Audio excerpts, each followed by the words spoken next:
Bottom of the window, there's the microphone, the telephone, and the video, and there should be two little arrows on the microphone and the camera. If you click on the one on the camera, you'll get an option to show yourself as well as the slides. Okay. Is it working? It is working. There you go. Okay. Nice. So, good morning, everyone. I'm Luigi Cantisani. I'm a lawyer based in Italy.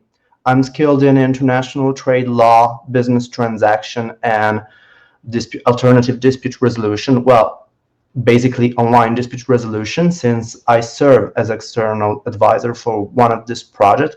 And I've been invited to give you an insight regarding possible blockchain-based and tokenomics applications that could connect, tokenomics logic to the interest pursued by public administration. So that's the end goal of this, presentation.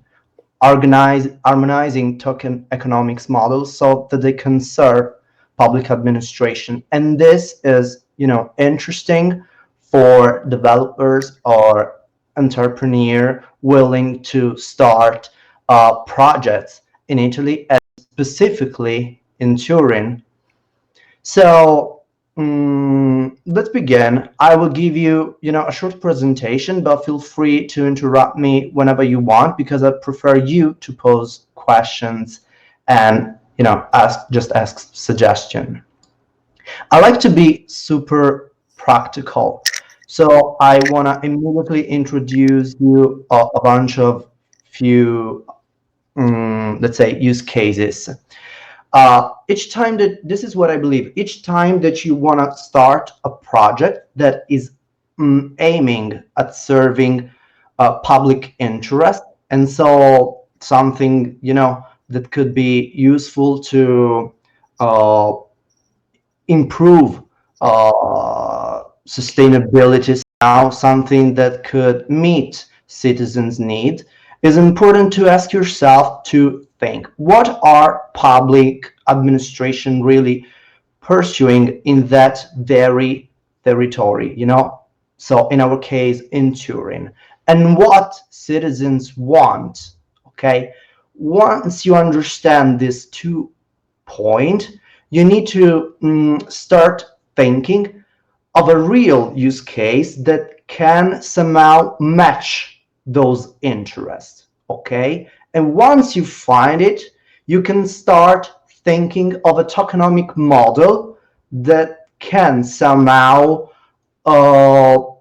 make this solution, this application viable, interesting, and used, in some ways.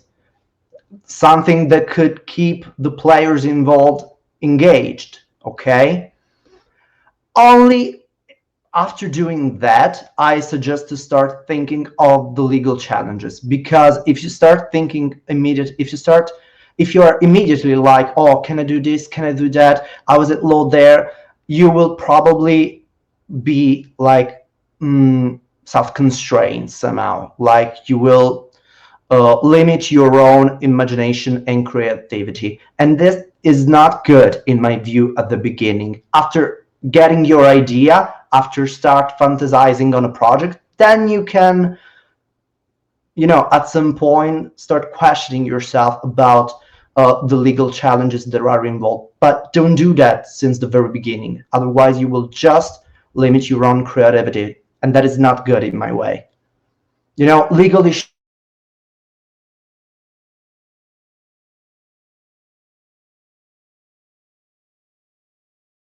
Looks like you hit your mute button. Yeah, Luigi, we can't hear you. I think you lost the connection.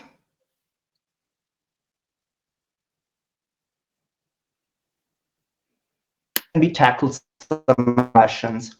The first use case that I want to present. Yes, yes. We lost you for like maybe 5-10 seconds. So if you just don't mind just saying the last two sentences again. Yeah. Basically, what I said is I strongly recommend to think of the legal challenges at the later stage, okay, after having thought a project, okay? Because if you know, are kind of, oh, can I do this? Can I do that? You're just limiting your imagination, your, creativity, your own creativity. And that is not good because legal challenges can be tackled somehow. You can work around them. But a project that is not good won't become good after facing legal challenges. Okay, this is what I observe, what I've observed during my experience. And now I want to move to a few projects that, in my view, are a good way to match citizens' needs and public interests. Okay, what public administrations in Italy, but I guess all over the world, really pursue. So this is the first use case that I'm going to present you. It's named JUR. Okay, I serve as an external advisor for this project, so I can give you more details about this project if you ask. I can do the same for other projects because I'm not personally involved.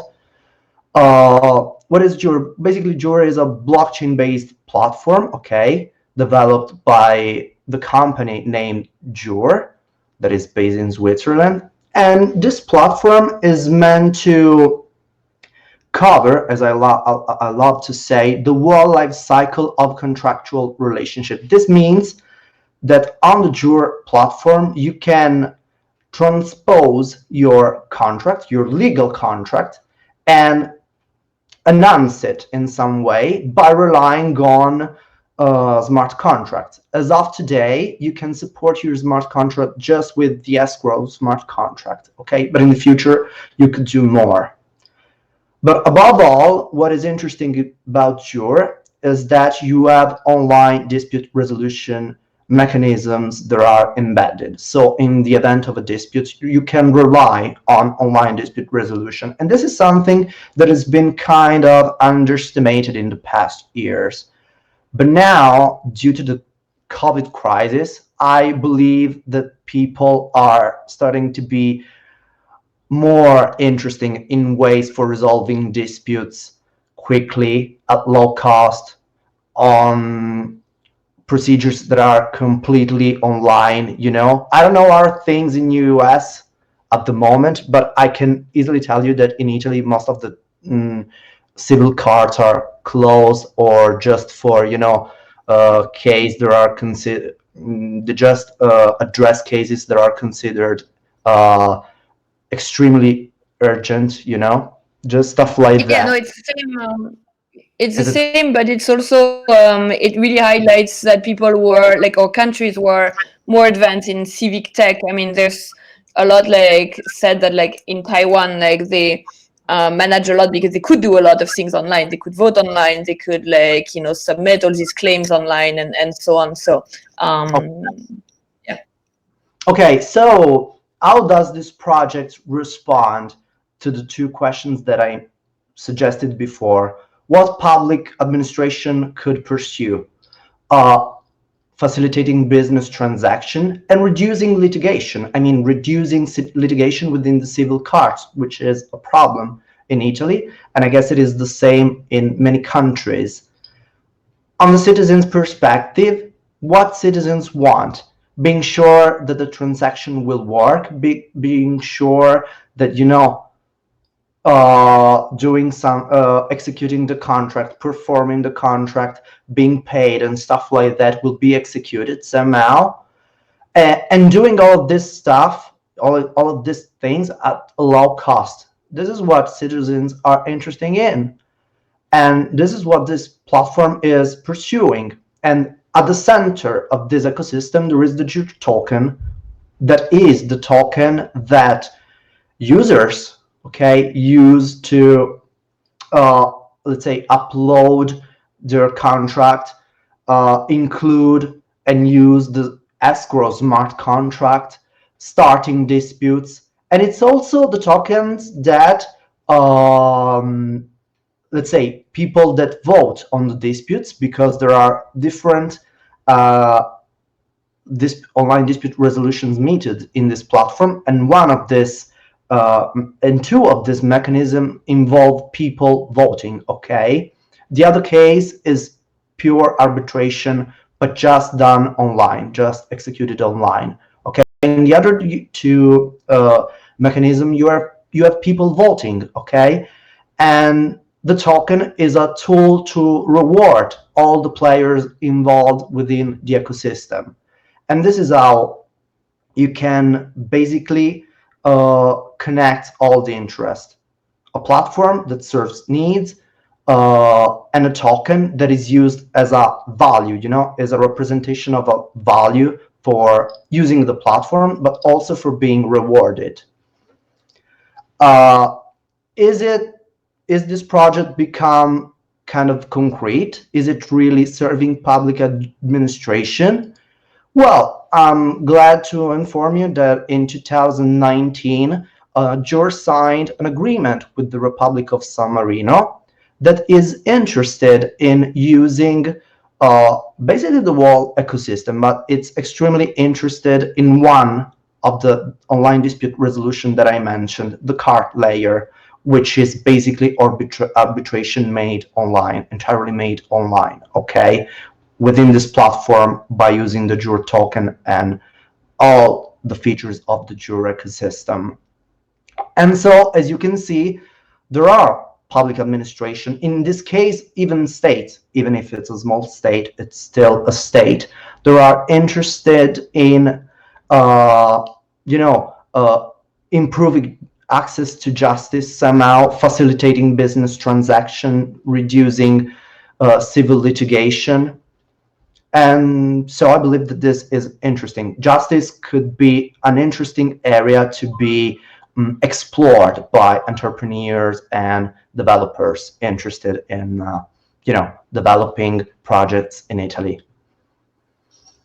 Another use case. Yes. Can I ask you something before you go to the next case study? I was wondering if you had seen what was, in your opinion, more legal opinion, the more successful path, if it was for blockchain native projects to comply with the public administration requirements and kind of this additional layer of requirements, or if it was more like projects were pretty much created within the public administration and adding kind of a blockchain element to it. I'm asking because there was this pretty successful project called the Kleros, with dispute resolution, and I'm wondering how it would compare to a JUR token. Okay, this is the idea. JUR was born basically as a tool for online dispute resolutions. At some point, we decided to make the project even bigger by including tools that we are developing for creating, for using smart contracts, but I mean different kind of smart contracts. Like I mentioned the escrow smart contract, but that is not the only thing that we are developing. Because think of a traditional contract, you have many clauses, okay? And if you wanna including self-execution, you need to think how to automate those clauses, those traditional clauses. So what we're doing right now is thinking of self-executing, how we can automate traditional clauses that you usually find in the contract. And the target audience, let's say, were business people. So this ecosystem is basically born for B2B transaction. But after developing it, we noted that certain public administrations are interested in using it, or at least part of it, to provide for different ways for resolving disputes, because it's tough for certain administration to develop an infrastructure on your own. So if you find a tool that is already, that is kind of ready-made, ready to be used, and it's interesting, then you can use it. But just and I hope that this will respond to your question. The token economic model was thought since the beginning. We immediately thought of using blockchain and game theory principles, as a guideline for rewarding people by using tokens. Why? Because blockchain and especially smart contracts are a useful tool for, one, tracking all the information. So let's say that we want to reinvent arbitration, and we're doing that with the card layer, tracking everything, having every information stored on blockchain in a hashified form, having smart contract for automating certain part of the procedure, having smart contract for automating closings within the contract. All of this is so useful. So if you look at contracts, if you look at dispute resolution, in both these case scenarios, having blockchain for tracking immutability, storing hashified information, and automating is super useful. So blockchain element was not something that was added later at a later stage. No, it was there since the beginning. Cool, thank you. Was it? Yeah, absolutely. Okay, glad to hear that. I'm going to quickly present other two projects. In these two projects, I'm not personally involved, so obviously I don't have as much information as I had for this one, but I hope that could be interested. And one of this project is based in Turin. We will be there in a short while. So the second case, probably you've heard of it. It's IOTA's Tangle ID technology. Okay, as you probably know, IOTA basically is kind of connecting distributed ledger technology. They don't use the expression blockchain because what they have is not actually a blockchain stricto sensu, is more a distributed ledger technology. We all know that distributed ledger technology are the large group, and blockchains are a kind of distributed ledger technology with certain characteristics.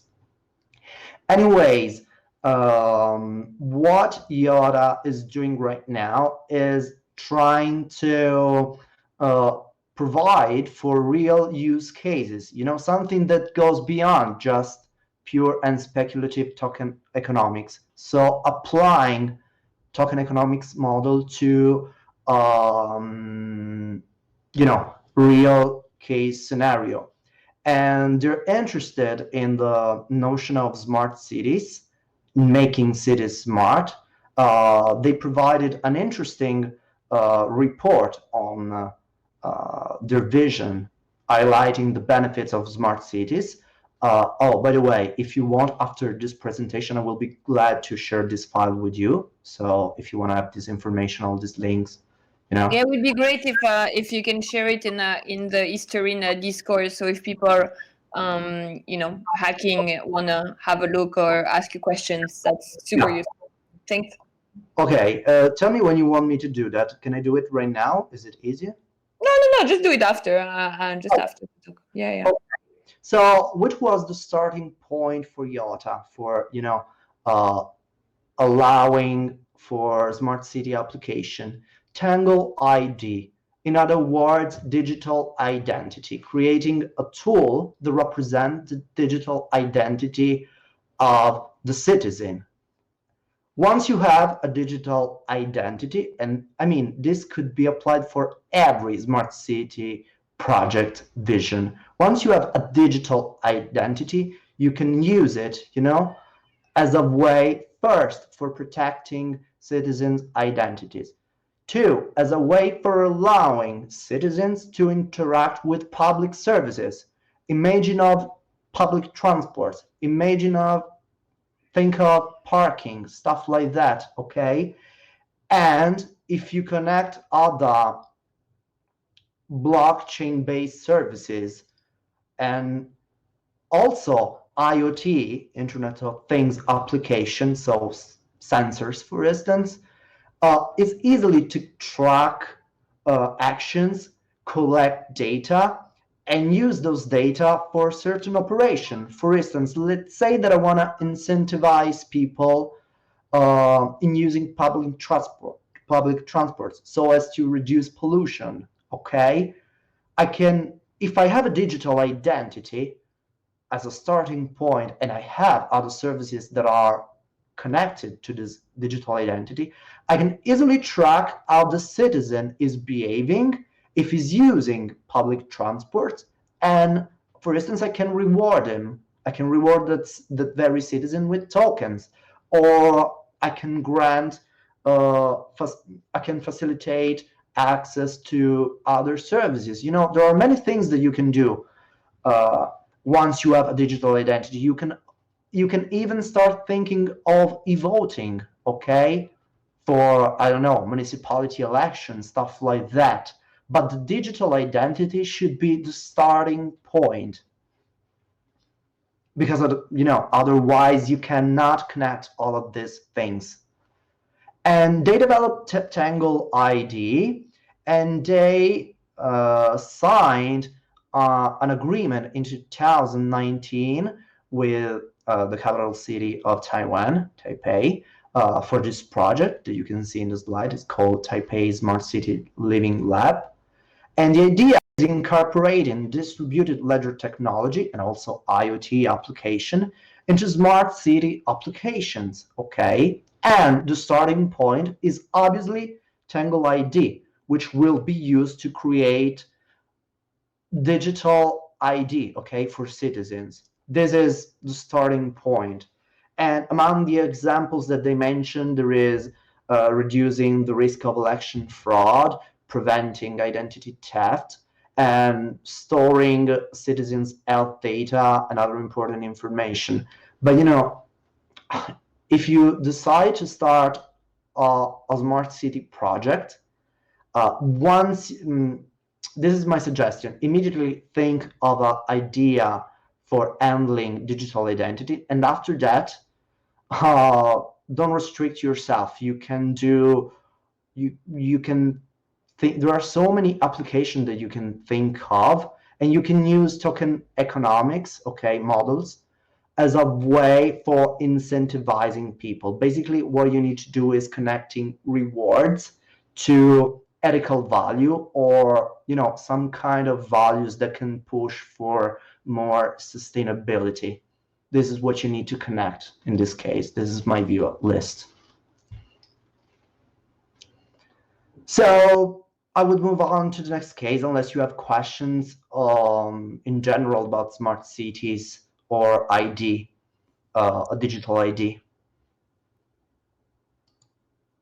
Okay. Have you seen some projects in Italy or in Torino, or is IOTA also experimented with in Italy? As far as I know, I'm not informed about IOTA projects in Italy at this point.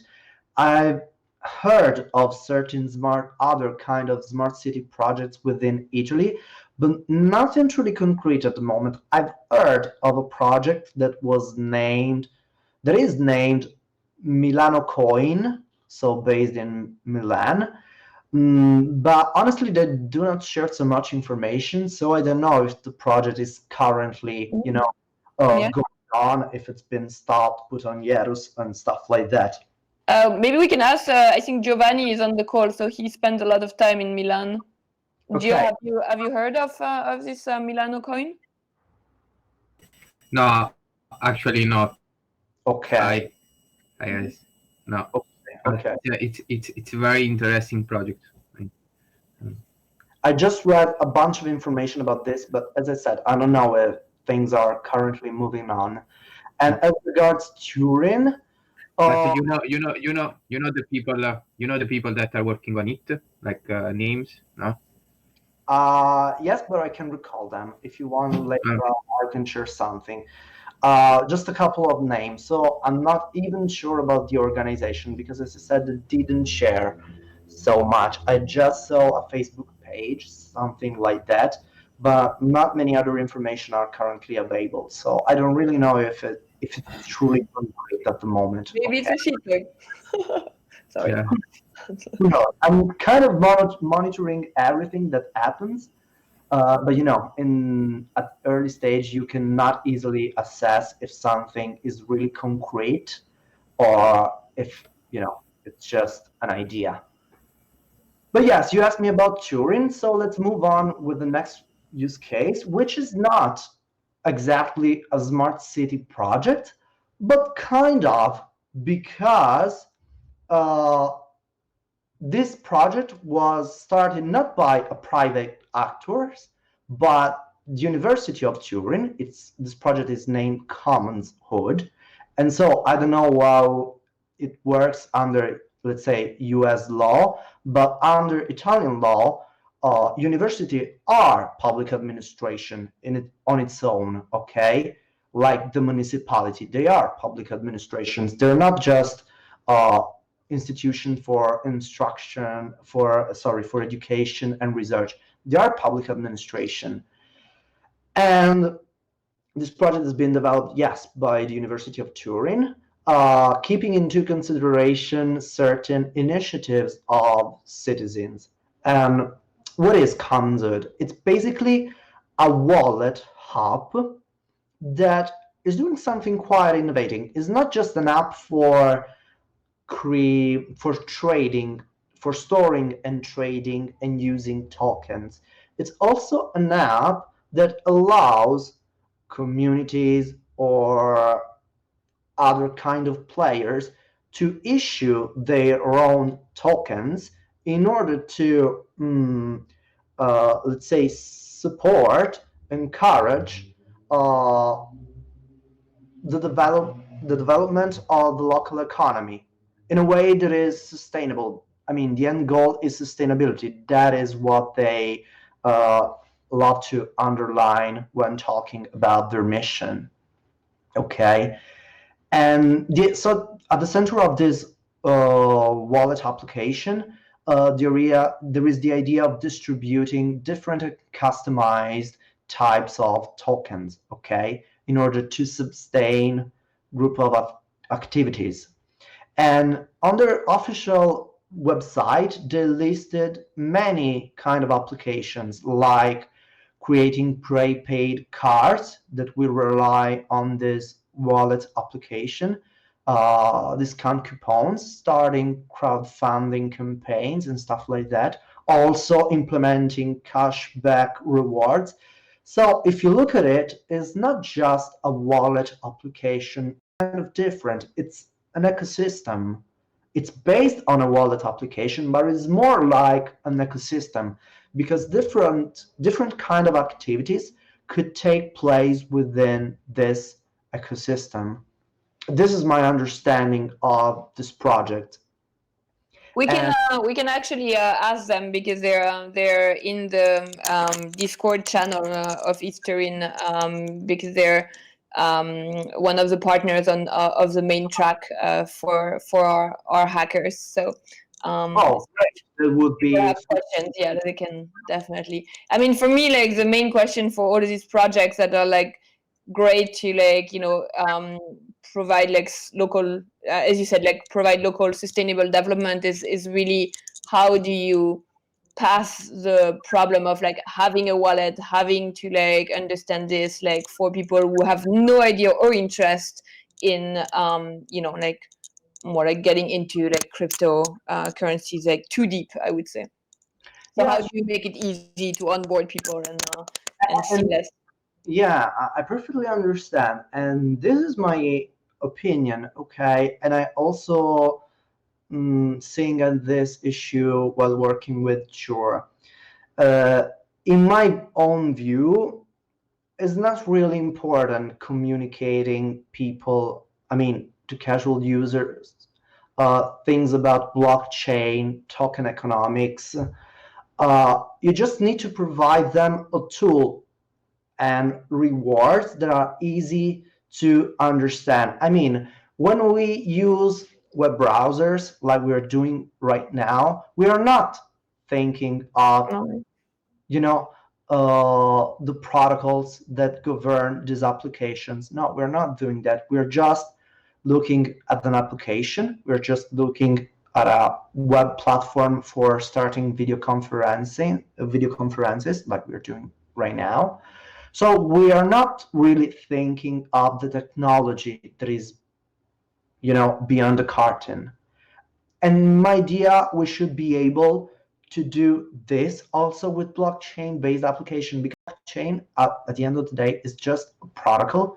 People don't need to know about it. Being focused on the real use case, on the advantages, is the only thing that truly matters in my way, in my view, sorry. No, amen. Sorry? What did you say? I said amen to that. Like this is yeah, like the end goal is very much we agree on the end goal. Definitely. Yeah. So if you want more information, I suggest to go visit the official website of Commonswood, and this is the sustainable development goals according to the UN that they are pursuing. And as of today, they are finalists for a competition handled by the European Union. So they will compete with other 23 candidates for a huge prize. So this is kind of interesting because we are talking about something that is really concrete and is attracting a lot of attention. So, because this is probably what you want to hear, Hal, what are the legal challenges when you start a project in Italy? As I said, I don't think that it's useful to start thinking about legal issues since the very beginning, especially because Italy does not have a solid and well-established legal framework for blockchain and smart contracts at the moment, and for token as well, okay, for cryptocurrencies as well.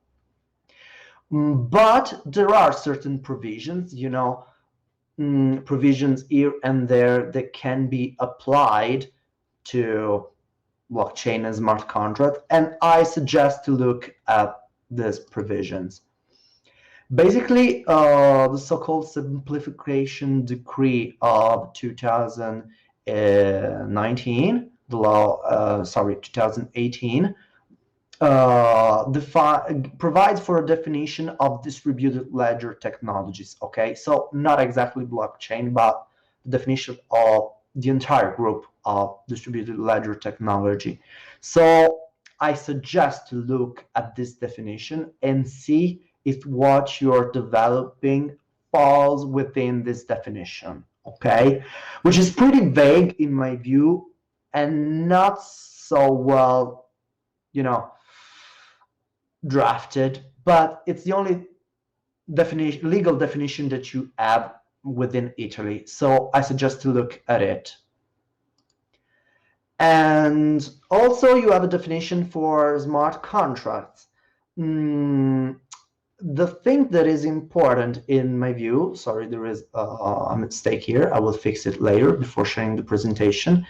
The most important thing is that this provision states that smart contracts, okay, can have the same legal value as traditional contracts. So it's a sort of comparison between smart contracts that are just a tool to automate, okay? They are not traditional contracts per se, but they can have the same value if they meet certain requirements that would be established by the Agency for Digital Italy. Guess what? The Agency for Digital in Italy have not defined these criteria and requirements yet. So it's all pretty vague as of today. And we'll see how things will evolve in the future. But this is something that you can start exploring right now.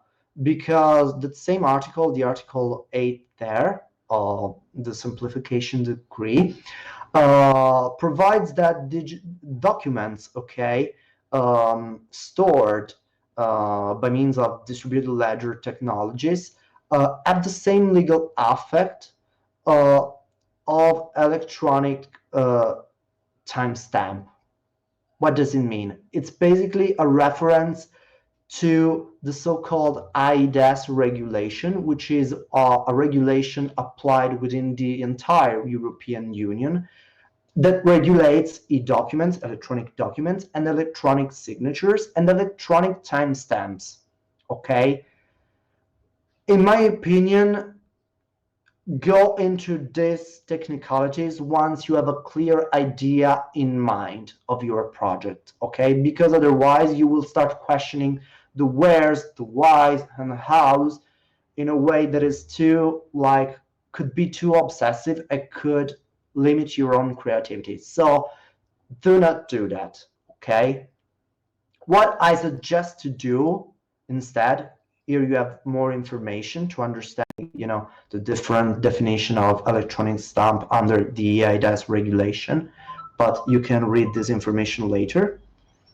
I strongly suggest to be more concerned about GDPR, because that is a thing, and that is something that you need to think of since the beginning, okay?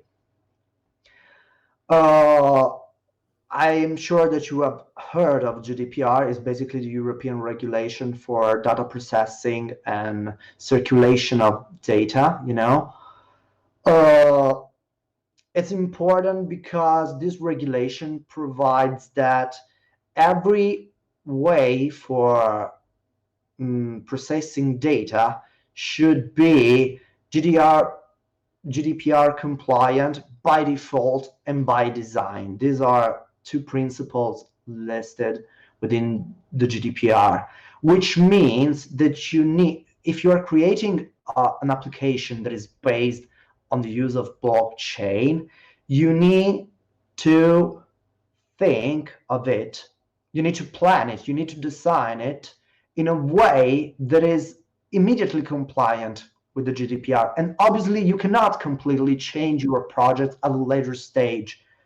You cannot be at the very end of the development and question yourself, oh, can this, meet GDPR compliance requirements?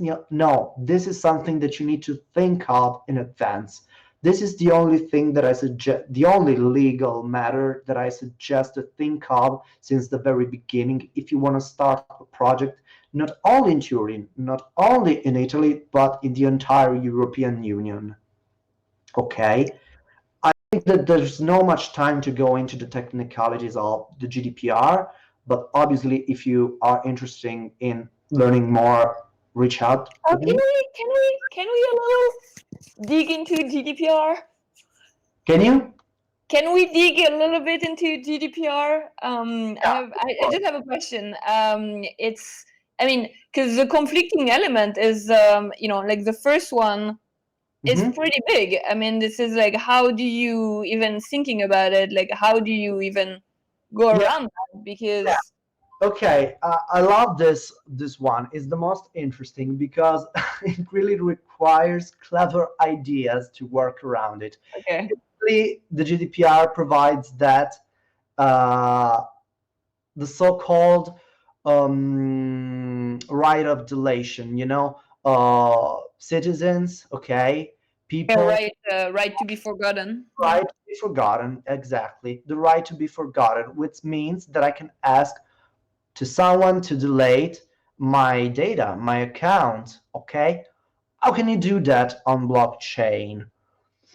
This is very, very, very tricky, okay? Basically, the GDPR says that you can do things, okay, that the effort that can be demanded is basically what is reasonable according to the current state of art.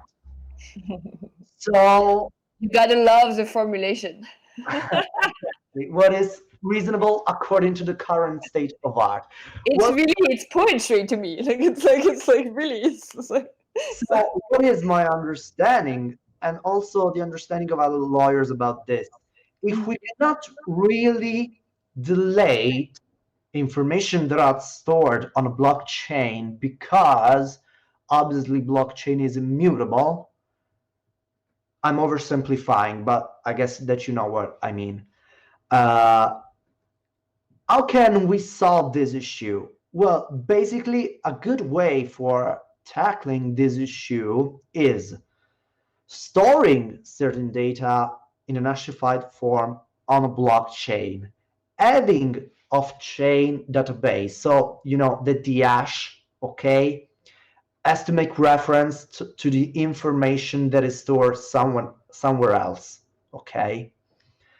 And then you need to think of a way for deleting the cryptographic keys. Because if I cannot really delete the information that are stored on blockchain, I need at least to make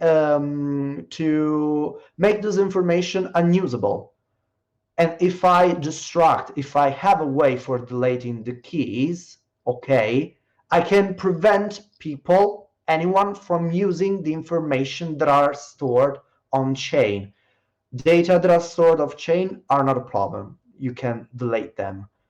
But data that are stored on chain are way more problematic. But if you prevent people from accessing the data, it's not really like deleting data, but it's the biggest effort that you can do according to the current state of art. Yeah, it's the second best pretty much option. Yeah, you cannot, formally speaking, they're not deleted, but substantially they're kind of, because no one can use them. Yeah. So do you know, sorry, I have another question on GDPR. Do you know, so obviously the text for GDPR has all been written before, for centralized databases. So have you heard of any talk about updating it, or are they sticking to just this, or what are they going to do? Okay, I'm basically reading all the reports from the European Forum and Observatory, which is actually a body, okay, of the European Union studying these issues, especially the conflict between GDPR and blockchain. And they expressly admitted that obviously the GDPR was not intended with decentralized systems in mind. It was meant for centralized systems. So traditional digital organization with a central authority, a central body, a central player. Yeah, well, wouldn't it be more accurate to say that it was meant for third-party custodians, and blockchains removed the third-party custodian? It makes sense, exactly, because in a certain way, blockchain basically shifts the paradigm. It moved this. Exactly, is exactly what you said. And so they admitted this conflict cannot be really solved. Maybe to a certain extent, certain provisions of the GDPR could be applied for permission blockchain, where you have a central player, let's say, because the idea of permission blockchain with someone who grants access to other players is way more similar to traditional centralized systems, but it's not really applicable to in completely decentralized ecosystems such as Ethereum, Bitcoin. Obviously it's not, because anyone is its own data controller in those ecosystems. You're all in the same horizontal layer. There's no really verticality. Well, at least not in the sense intended by the GDPR. Yeah, I've been making the argument that the only way to be GDPR compliant is to not have any data, basically. Well, it's actually quite awesome for blockchain cryptographically provable, hashes of data that belong to the user. It's really the only way for a company to be compliant is to not have access to any customer's data on any sort of centralized database. So I find the dialogue in Europe. So I'm based in Austria. I find the dialogue in Europe to be, quite off the mark in that sense. Yeah. So we're building systems here at Parallelipolis, both from everything from being able to prove what code is running in your browser up through server infrastructure and hosting infrastructure, and then all the way up to the level of financial lotteries. And the systems that we're building are all premised on that the only data that we have is data that can be public, and everything else is cryptographically hidden with either zero knowledge proofs or whatever. Yeah. Because we believe that that's the only way that companies can eventually become GDPR compliant. I see your point. I believe that something that is really, it really requires a case-by-case analysis. Like, answer does not fit all. It really depends on what you're developing, what is your application aiming at, and as much as you can avoid personal data, or at least if you need personal data, if you can add anonymized data. I mean, if you can develop something that is more based on anonymized data, that's the best, because as far as you are relying on anonymized data, you don't fall within the application of the GDPR. The GDPR was written for a MySQL world, and we're departing a MySQL world. Yeah. Essentially. I mean, people don't realize how determinative actually the database structure of MySQL, how culturally and economically determinative it is for how it is that everything works around us. Yeah. Yeah, I know it. I know, yeah. But this is something, humanity is not aware of at the moment. Not completely, at least, in my view. What do you think of it? I'm sorry, what was the question? No, I'm saying I believe that this is not something that the whole humanity is aware of at the moment. Don't you agree? Yeah, no, it's a very, very nerd thing. And I would say even inside of our circles, even inside of IT people or InfoSec people or whatever, there's very, very few people that actually realize how programmed their whole framework for thinking and building systems is, just by the virtue of the fact that MySQL is the dominant way of acquiring, storing, and accessing data. Yeah. It's not even a broad public problem. It's inside of our industry. Yeah. Yeah, and it's also like, it's very much, as you said, like, it's like, I mean, people know how it works, but it's like, how do you like make it the central problem and like make it like it's yeah. I guess the best way that I say let's make t-shirts. Like, the best way that I explain it metaphorically or with simile is that the language that you grow up in is a framework for how it is that you perceive the world, right? So I mean, if you don't have the word blue, for example, right? There's no way for you to explain blue. If you're an Indian in South America and don't have a concept or a word for warship, there's no way for you to understand what's coming over the horizon, right? Yeah.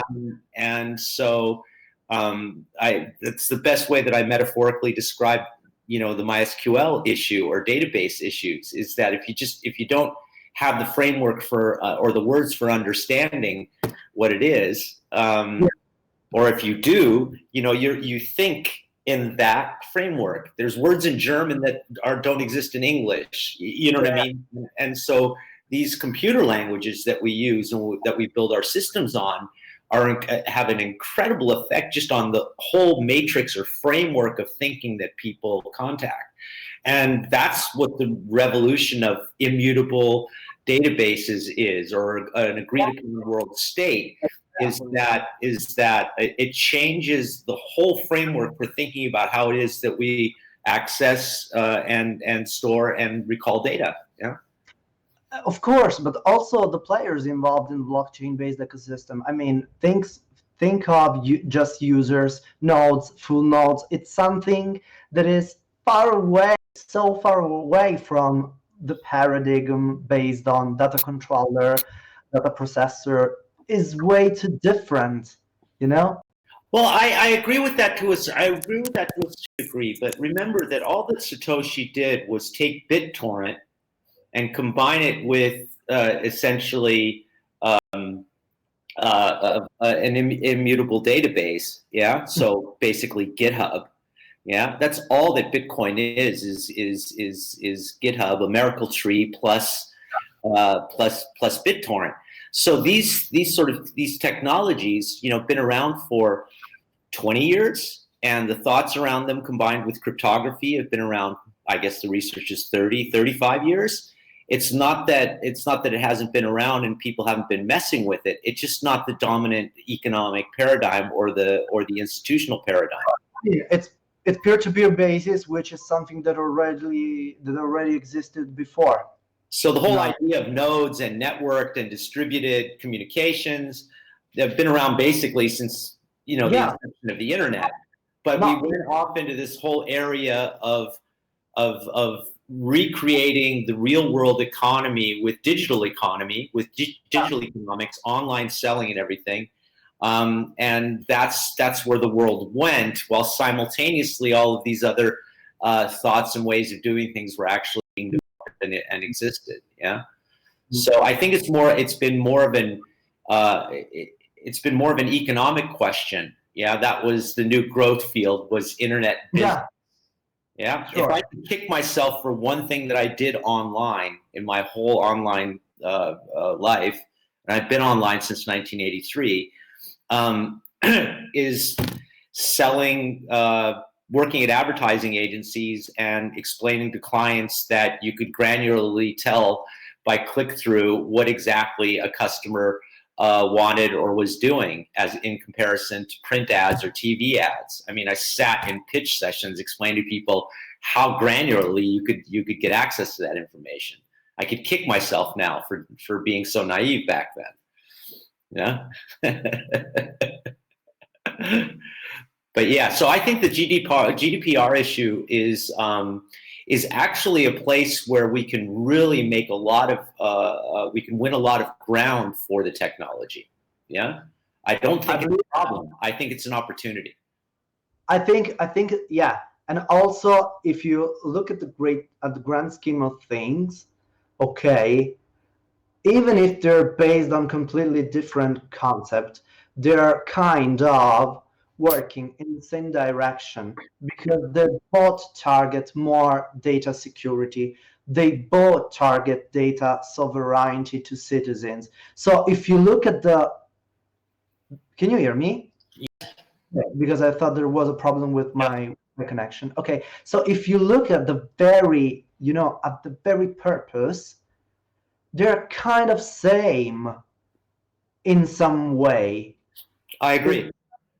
It's just a matter of complementing them. Yes, the easy suggestion could be just escape GDPR, rely on anonymized data. But if you want to do something that really allows you to match the citizens' needs with public interest, like digital identity, as we see in the previous example, public service that could be connected to a digital identity, to a wallet, online dispute resolution managed online on a blockchain-based application. You need data.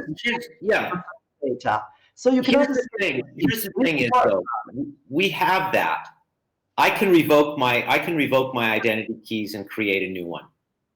Okay, so the parallel world is already here. I already have control over my identity and my data if I'm an informed internet citizen, okay, which I consider myself to be.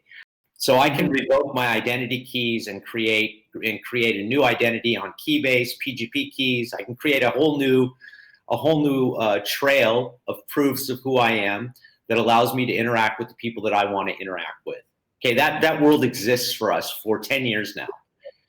What doesn't exist is the institutional and legacy governmental acceptance of that, and jurisprudence, judgments that grant those rights to people. We live parallel society where you and I can do this because we understand and agree it, and the government any government can't stop how it is that you and I transact or prove our identities to each other. So the only thing lacking is the institutional and jurisprudential recognition of that reality. I agree with you, and this reminds me of the words suggested by the European Blockchain Forum and Observatory. They basically said, in this very moment, since the written provisions are not very blockchain friendly, okay, we strongly recommend lawmakers and courts, jurisprudence, basically, to be way more flexible while interpreting these provisions. So I would be perfectly prepared. For example, if I did a transfer of a piece of property that I own, let's use a car, or let's use a house. Yeah, either one. Classic property transfer. In Austria, I would need to go to a notary, and I need to have that beglaubigt, stamped and whatever. Huge amount of money in the economy used for approving documents. Apostille international proof of documents and whatever. We have electronic proof of signature with DocuSign. We have a national electronic signature in Austria. I would be if I was to do a transaction of property and was satisfied with the public-private key exchange between myself and the person who I did it with, I would be perfectly willing and capable to sit in an Austrian court and say to them, this data you cannot disprove. And I recognize no other state sanctioned way of proving that this transaction happened. I would demand that the court prove to me how it is that the digital notarization that we have with Merkle trees can be disproved. Yeah? Guys, I think I don't mean to cut you off, Michael, but I'm cutting you off. Yeah, it's okay. And no, I mean this is again, I think we could spend a few hours, but I really like your perspective, Michael, on turning GDPR as people are like, oh, it's a constraint and everything, into like something that is an opportunity, and to actually make data security and data sovereignty more like the main focus. So I want to give you, Luigi, a chance to close, or if you have a final statement or something you want to leave us with, and then we have I think the next presenters who are here. Okay, now just a quick recap. As I said, always think of what public administrations are pursuing in that very territory, what citizens would like to have. Think of a way for communicating these things easily. If you want to start a project in Turin, but this applies to the whole Italy, do not be stressed by the definitions of blockchain and smart contract, because as you saw, those provisions literally delegated the task for interpretation and requirement to another agency, which has no answer at the moment. So don't be stressed by that. Be more concerned about GDPR and data protection. That is more important, but it's not really a limitation. It's a kind of opportunity, and I believe that with clever thoughts, clever ideas, you can match this apparent conflicting worlds. That's my suggestion. And for any other question, feel free to contact me. I'm always available, and I love chatting, as you can see. Luigi, please find me on Twitter or any of the channels that we're on as Exiled Surfer. I'd like to stay in touch with you. For sure, for sure. I'm glad to do that. Okay. And and if you can share, I'll reshare with you the Discord link. I'm sure there will be like a lot of good information for the hackers. But thank you so much. Like it was great. Yeah. I hope you enjoyed it. Thank you. Yeah. I will transmit you the materials, contents, everything immediately after. Cool. All right. And so now it's time for another very useful, very interesting project called HAL.xyz. Bye, Luigi. We'll see you later. Talk soon. Yeah, hi guys. You all set up? Hi, Emiliano. Yep. Marco, we can't send hear you.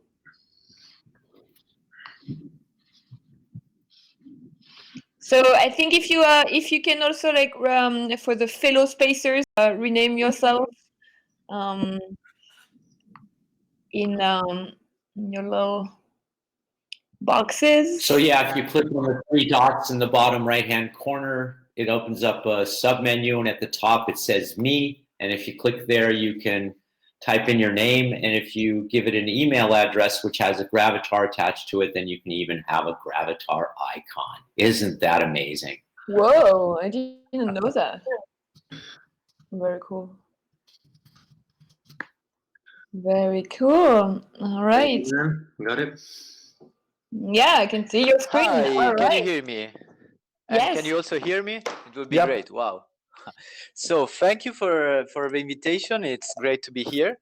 And I would like to spend a few minutes describing what we are doing.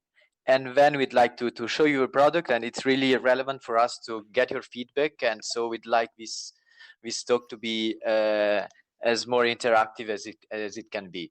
So I will start explaining what we are doing.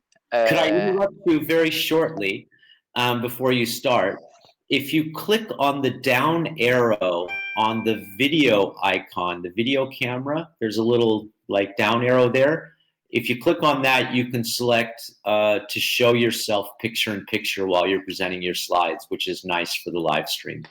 Yes, actually, I'm using two different devices, so you should see me on the other device right now.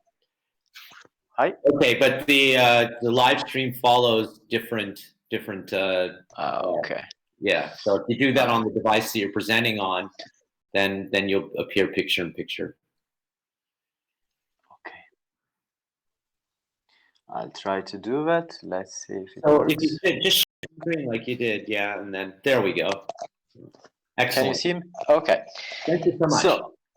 So HAL is a tooling product which enables developers to connect Ethereum with the centralized application that are running the economy right now. So our vision at the end of the day, we really want Ethereum to go massive. We really want the entire IT system to use Ethereum.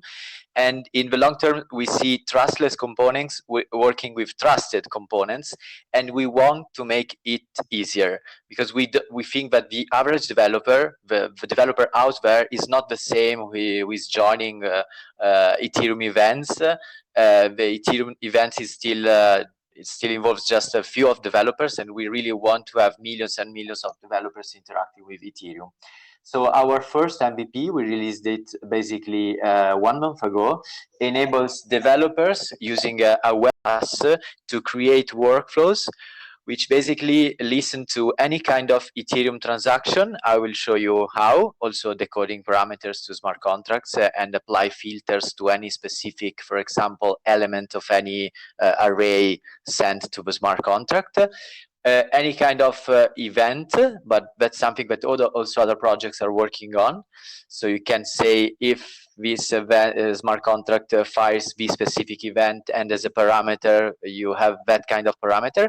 And last but not least, I think that the third is the most interesting, HAL can listen to the state change of any contract. So you can basically connect to a specific variable, and you can say to HAL, if this variable gets higher than X or lower than X, please do that. So what's this please do that? Right now we support 3 actions we support sending emails, customized emails. I will show you in a second. And customized means that any variable of the smart contract or of the transaction can be used within the email template. Second, webhooks, so you can send all the data related to the transaction, event, or state change that you are interested in directly to your webhook, which means your centralized application, maybe written in PHP or Python. And third, we released it last week. You can connect Ethereum to Slack and send any kind of message to your Slack channel, also supporting the template system, so you can design the message using a template system. So in this slide, you see an example of an IDEX transaction, but it's nice to me to just stop showing slides and show you the product. So this is how it's a lighthouse, because we want to really be a centralized point of reference in decentralized oceans. That's the metaphor. And this is our presentation website. And as you can see, there are a few use cases. We fought for that. Actually, these are the use cases we thought about before starting the project. And in the next minutes, Matteo and Malio will show you these use cases used in practice. I just want to mention a few of them. So HAL can be used to be a mailer for a smart contract, because you can just fire an event and HAL transforms the event to an email. So you can just have an SMTP server for your smart contracts, or you can track any kind of price change on any DeFi solution to do stuff. So for example, for building bots. And in this case, HAL connects the Ethereum to the bot, and you just have to write the second part, which is the bot logic that does something. You can track any kind of tokens using events or transaction triggers. And so let's get in. So the domain is, well, our single page application is at 9000hal.xyz. As I mentioned, you have basically three kinds of triggers that you can build on HAL. So you can think, somebody thinks about HAL as the opposite of an oracle. Other friends say that HAL is basically an IFTT for Ethereum. So let's start with a transaction trigger. So you basically can apply filters on the basic transaction values. I will not go through them. So the value, the gas price, and so on. And if you add the address of a contract, so this is IDEX, for example. What basically HAL does is to create an HTML form designed around the types that function receives. So this is an IDEX function called trade, which is the most relevant, the one handling the settlement part. And so, for example, it takes an array which is called trade values, which has 8 values, which are type int 256. And you can say that the second value needs to be higher than x. You can express the value in way. Or in this case, the trade addresses include the addresses of the token you are exchanging. So it's super relevant. But what I want to show you in general is that it's a way to enable not crypto developers or not so technical developers to interact with Ethereum, one, without running a node, and two, without actually understanding the structure of the smart contract. They just need to know how the smart contract works in general, and then they can, using a web wizard, so saving time and money, create an if trigger. How about the then? As I was mentioning, you can send emails using a couple of template variables.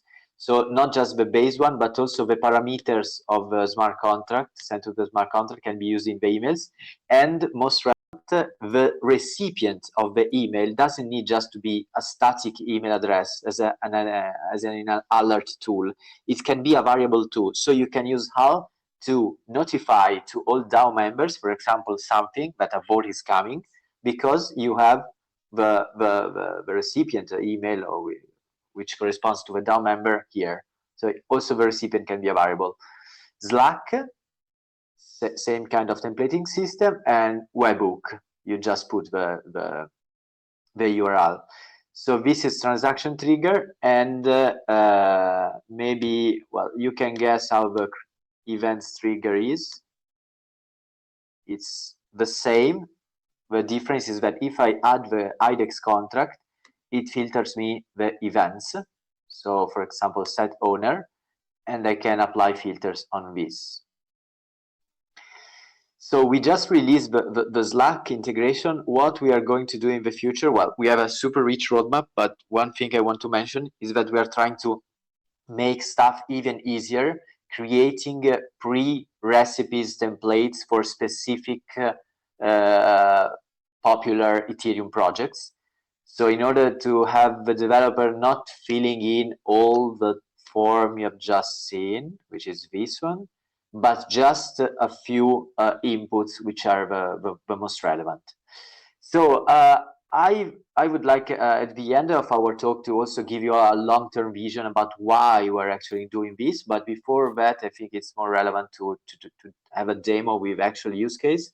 And so I'd like to pass the microphone and give a word to Maglio and or Matteo, which are part of our team. And hi guys. Hi Matteo. So hi guys. I'm sharing my screen.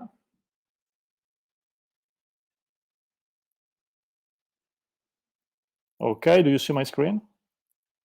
Yes. Perfect. So we have prepared 4 cases to use AL. So I start with Kyber. So we are, as you know, Kyber is an on-chain liquidity protocol. Using Kyber, you can exchange token, basically, so you can get some trade opportunities just looking for a specific exchange rate. Let's take an example. You can set up a trading strategy based on the exchange rate between KNC and DAI. So you may be interested to know when the rate grows beyond a certain value. To notice value, you have to check the function get expected rate in a Kyber proxy network. Function get expected rate is a view function that accepts 3 parameters. The first one is source token contract address. The second one is destination token contract address. And the third is the amount of source token expressed in a way. That function returns the expected exchange rate and the slippage rate. So expected rate, slippage rate. So how can we check when the exchange rate changes in AL? It's very simple. What do we need? We need an AL account, obviously, and 2 token addresses. So we can go on the contract triggers page and start to create a new trigger. In the contract address field, insert the KNC network proxy contract address, this one. AL tries to retrieve the API from Etherscan automatically, but sometimes Etherscan takes too long. In this case, wait a moment, or you can insert the API manually, obviously. So select the function get expected rate, insert the 2 token addresses. The first one, so KNC. The second one is DAI. Then insert a value, 1 Ether, so 1 and 18.0, because it's in way. The first return, as you have just seen, is the expected rate.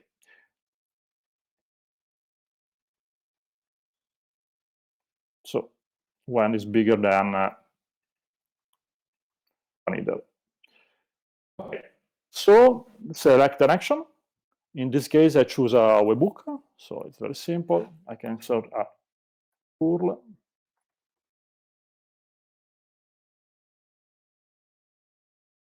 Name your trigger.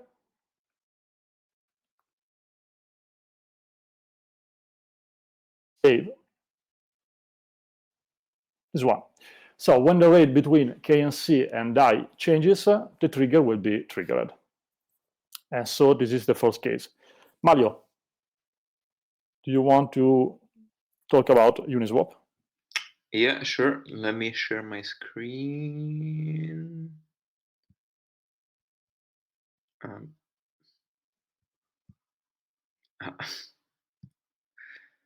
Okay.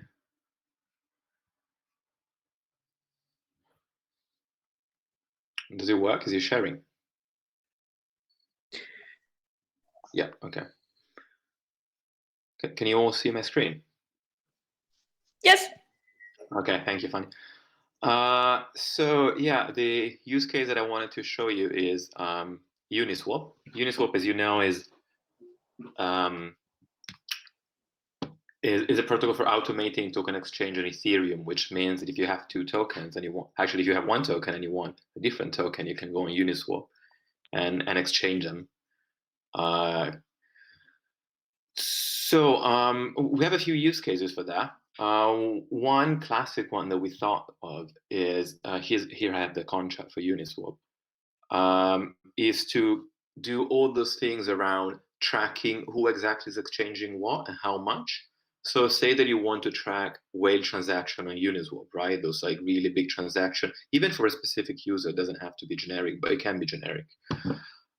We can pull out the Uniswap contract. I thought I'd show you this just to give you a sense of how it works. You can see that in the Uniswap contract, you have here at the top, you have a few events. So one quick thing we could do with HAL is actually target one specific event. In this case here, we have token purchase, which is fairly straightforward event. You can see that it takes like a buyer, the amount of ETH sold or tokens bought, and we can decide to target each one of these different fields individually. So the way it would work is super simple. I just look up the contract for. In this case, I chose DAI, Uniswap DAI, as you can see here. So we can basically copy the contract address, same thing as Matteo did before. You head over to HAL. In this case, we want to watch an event trigger because this is an event. Create an event. We put, oh yeah, great. We'll have to refresh this maybe with a bit of luck. No, it's about uppercase and lowercase. You have to take the address from the URL, not from the. Oh, I see. Thank you, Marco. Sorry, we still have a few glitches that we're fixing. Okay. So, nice. So here we have automatically HAL fetches for you all the possible events that you might be watching. So in this case, let's see that we want to track really big purchases of token of DAI. Say that we're looking for a whale transaction in DAI.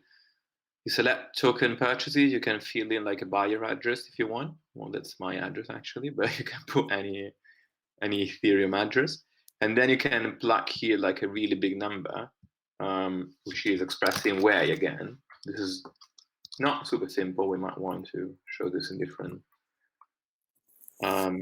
scales, but still. And then the then bit is the same as Matteo showed you before. So you can connect this with an email, or you can post on Slack. We have an official Slack bot, or you can use your custom webhook as well. Just insert it here. You can customize the template as well. So it supports like block number, block hash, and all the custom fields. And then when you're good to go, you give it a name. Hello, HTA TURIN. You have a preview button so you can have a sense of what the trigger is going to look like. This is really long because it's the ABI, but that's the relevant bit, which is the filters. You got the action bit here, and then you press create, and you'll create your new trigger. You can target many more things about Uniswap. Like for instance, one thing that I was looking before is this balance of function.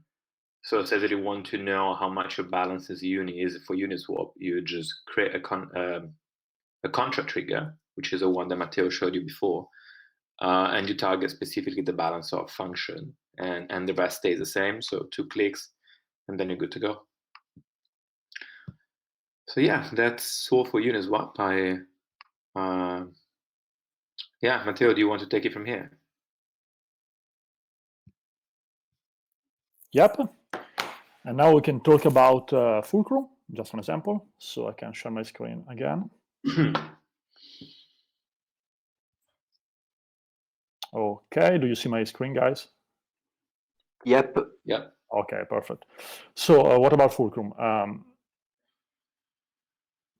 Okay, as you know, using Fulcrum, you can lend your tokens and earn interest. In principle, your tokens can be redeemed anytime you want. In practice, you need to wait until there is available liquidity to claim your loan back. Lending on Fulcrum is powered by iTokens. Let's take an example. It's a very simple example, obviously. If you lend 100 KNC on Fulcrum, you get 100 iKNC. So you can retrieve your original tokens when the balance of function of KNC contract shows that there is enough liquidity for that token in the iKNC addresses. So basically, we are checking how many KNC are owned by the iKNC contract. You can check this condition in a very simple way using AL. So again, create a new trigger. This is a watch contract trigger. And in the contract address field, insert the token address. Okay. Select the function balance off. Insert the iToken address, so the iKNC address. Then insert a value.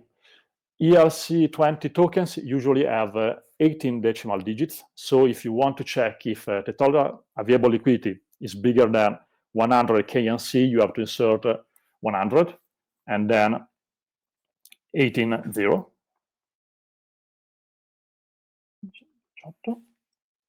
Okay. Again, we have to choose an action, so we can choose a call a webhook. We insert a webhook, name the trigger, create the trigger, and when the function balance offer returns a new value greater than 100 KNC, the trigger will be triggered. And okay, so Marco, do you want to talk about IDEX, or we can move on, just because you already talked about IDEX? As you like. I think if you want, you can show the trade addresses and trade values in more details. Okay. So I can talk about IDEX too, and okay. So IDEX is an Ethereum-based decentralized smart contract exchange that allows for real-time trading. So if you use IDEX, you can be interested to be notified if someone is buying, for example, a very large amount of UBT, just a token. So how can we do it with all? This is a trade function. Okay, I'll show you. As you can see, we have basically 2 fixed size array parameters, trade values and trade addresses. Depending on the position within an array, a value has a certain meaning. On the left, you can find a legend. So to check if someone is buying a large amount of UBT, you need to check 2 conditions. Sorry. Okay. The amount by value, the first position in the trade values array, and the token by address, first position in the trade addresses array. Let's do it with all. So we need to create a trigger based on Ethereum transactions. So we need to start to create a watch and transaction trigger. Okay, so we need to look for any transaction to IDEX. So into to field, insert the IDEX address. We have to check it's a contract to be able to choose a function, and obviously we want to choose trade function. So we said that we need to check the first position in the trade values array. As you can see, you can select a value position inside an array just counting from 0. So the first is 0. Then we have to insert the values plus anyway. So 100. Okay. And it's bigger than. Okay. The same goes for the trade addresses array. First position, so 0, and UBT address. Okay. And again, we have to choose an action. I'm lazy, so I use a webhook. Name our trigger. Create. And whenever someone buys a very large amount on UBT on IDEX, you will be notified. Okay, Marco, just finished. Can I ask you a question? Yep. Have you seen, so I know you talked about two types of users, right? Like at first it was a little bit like for the less technical people to interact with Ethereum. And there's also like the very useful notifications for very technical people. Have you seen have you started with one use case in mind, or like did you want to do both, or did you organically evolved? So we basically see two phases. In the short term, we want to help the Ethereum community, so technical guys basically, to basically save time and money. Because if you need to develop this from scratch, you're using time, and time is money. In the long term, but it's not the time yet, unfortunately, when we will have any basically e-commerce company working with Ethereum as we like, we really see this helping less crypto guys. So it's clear that HAL bets is so related to Ethereum bet as a whole that it can be in another way. No, very nice. Are you thinking also like some sort of like dashboard that kind of similar to financial dashboards that people look at all day? We have decided to focus on creating workflows and automation, which is a pretty different challenge compared to monitoring and dashboards. So we will not focus on dashboard helping you to analyze data. That's not our job, and there are a couple of super interesting projects out there doing that. So our goal is to enable workflows in production environments and to do alerting. Cool. Well, thank you. That was quite a logical roadmap. So can you see my screen? Yes. Sorry. Okay, now you should see my screen. So just a last use cases I already mentioned, and then I'd like to give you the bigger picture of why we're doing this and what's behind our MVP. So I mentioned earlier the chance of creating an SMTP mail, using HAL as an SMTP mailer for a contract. So you can find visiting dev.hal.xyz a pretty rich documentation. And also what we haven't said is that you have seen a web wizard, but you can do everything from a GraphQL API, and you can find all the information here. So a developer can programmatically interact with HAL without using the web wizard. So for what concerns the SMTP mailer example, the idea is basically that if you have a HAL trigger catching a specific event, you can then in your smart contract, and this example is related to a DAO which need to notify to its DAO members that a board election is coming.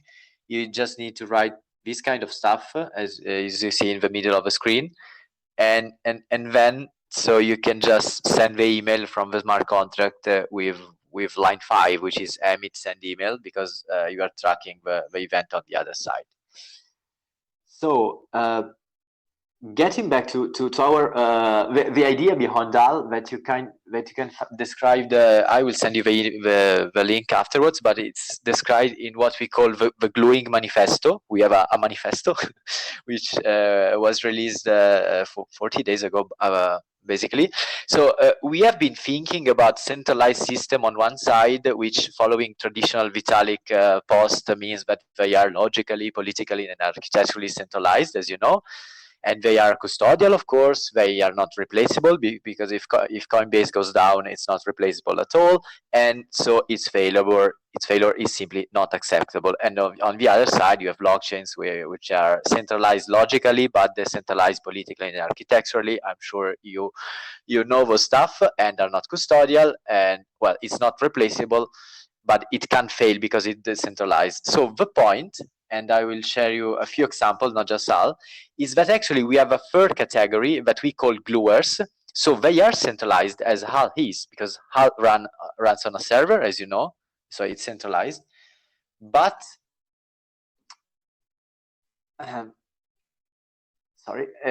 but the difference is that are not custodial, so HAL doesn't handle your money, of course. And those kind of gluers are replaceable at any time because you can basically rely on many of them at the same time. And so at the end of the day, they can fail because you're using many of them at the same time, or simply because a super low fail rate is acceptable for the business logic of your business. So HAL is an example, but if you think a second about this description, about this point of view, you will find out that there are many gluers that the community and the Ethereum world is already using. A few examples, a relayer, so just think about 0x mesh relayer. So a relayer is basically an off-chain tool which forward orders to other nodes. It's the same, it's a gluer because it's not custodial, it just forward an order. An order is just a signed statement that actually it can fail because you have many relayers. They use it often peer-to-peer network, so they can definitely, the single relayer can fail. Oracle connectors, as you know, any smart contract Oracle relies on many off-chain centralized connectors, and the single centralized Oracle connector can fail, and it's not custodial. Watchtowers. So when you have a watchtowers, a contract relies on many watchtowers, and the single watchtower, as you know, is not custodial, and it can fail. And what else? Well, here you find other examples, so gas station network and also ZKP transaction aggregators. Here you have a data availability issue which is relevant, you need data, but the single aggregator can fail and is not custodial. And well, order matchers, the same. I will not focus on this. And here we are, HAL is in this category, and we think that this category will be bigger and will grow and grow in the future. So we call this category state connectors. And what state connectors do is basically to connect to forward signed statements. So HAL, what it does, HAL at the end of the day is read signed statements on Ethereum, because a transaction is a signed statement, and forward this to centralized technologies. So what we want to know, we are super fond of Ethereum. We want Ethereum to go big, and we think that we really need those kind of tools, gluers, and we are already using this, as you have seen. Oracles is one of the 101 base of Ethereum system, and we really need gluers. So we don't need to just see centralized and decentralized in a world divided in two parts. There is this third part, and we super need tools like HAL and other gluers to reach the long-term view, which is developers and companies mixing trustless and trusted components based on what they need. So at the end of the day, we will probably have just one unique IT landscape merging decentralized and centralized, maybe in 10 years. And we will not be so divided as we are now. So I would like to get questions and interact with you. I would be very curious to discuss this with you. Sorry, me again. It's very cool. So did you come up with the concept of gluers, or is that like original, like trademark name from your manifesto?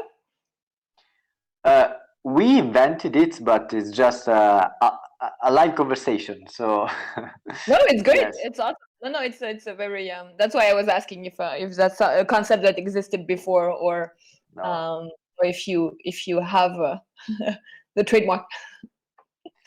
No, it's ours, but it's of the community. Yeah. It's just that we think that beyond an MVP and a project, we are all hackers, we are building stuff, but it's also relevant to have a vision for the entire ecosystem, because at the end of the day, we are all working for a bigger ecosystem, I think. Yeah, and most of the blockchain companies are like still manifesto-based organizations. So yeah. That's why we love blockchain, I guess, as well. The Gluing Manifesto. Wow, that's a very good title. Really, I'm impressed by your content. Is very very cool. And yeah, anybody has a question? I mean, it's very very simple. I mean, I'm not a technical person. I mean, I learned on the TAR, but still, like in any other industry, if you understand a business and a model, like, and you can describe it in a few sentences, like this is where you see the the strong ideas. And I think like your idea is very, it's very simple, but it's very on point. So like this is very impressive. I have a question, guys. Are you going to introduce some other integrations for the notification part or the action part? Okay. Can you see me? Okay. We are working on many integration actually, based on what the community is using. So we are focusing right now on Telegram and Twitter. These are the two milestones of the next month. Great, thank you. And I see that the UI is, pretty technical. I mean that is very useful for the developers because they have a very high degree of configurability. But since you have this simple integration to these social channels, I'm imagining maybe, for example, that want to configure some sort of trigger that inform her for any changes on Ethereum. Maybe something is selling on Mindbase, or maybe a transaction is done for an event, for example, ETH Berlin, for example. And do you have in plan to provide, because in the I think it's called Discover part, you provided a button where you can basically ask for other recipes. Are you going to introduce other simple ways to build a trigger or whatever? Yes, actually, when we shipped the MVP, we realized, because you learn from your mistakes, that the interface you have seen, which is, I mean, it's super easy because you don't have to code, but we want it to be even easier. So what we are doing is basically divided in two steps. Steps one, as I was saying at the beginning, is to create recipes. So we will create pre-made recipes for example, the use cases that you have seen with Matteo. Check prices on Kyber. You will have a specific recipe on the web wizard, and so you will have to fill in on the 2 or 3 inputs instead of all those inputs. And that's phase one. In the long term, but this will happen after we are fundraising right now. We are enlarging our we have a team which is growing. In phase two, what we are doing is to create basically an open sharing community of recipes. So we want any third party developer, any person joining HAL to be able to create his own recipes and sharing them with a community. So just think about what happens when you create an AMI image on AWS. You can create your AMI image and you can just share that with a community. So that is what we want to do, because we can create as many recipes as we want, but the community will always be stronger than us in having creative idea about what they can do with HAL. Great. And what about the I mean, we didn't see the how we can sign up to HAL or whatever. Do you need any credit card or whatever? So how I can sign up to HAL? What are the requirements? We haven't shown that because it's super easy, but basically you can sign up with any GitHub account or Google account. Okay, So so there is a, I mean, actually the product is free, right? Yes. So the product is a SaaS, a web SaaS. So that means that it will always be free till a certain amounts of what we call monthly matches. So you have a counter in the top right part of your screen.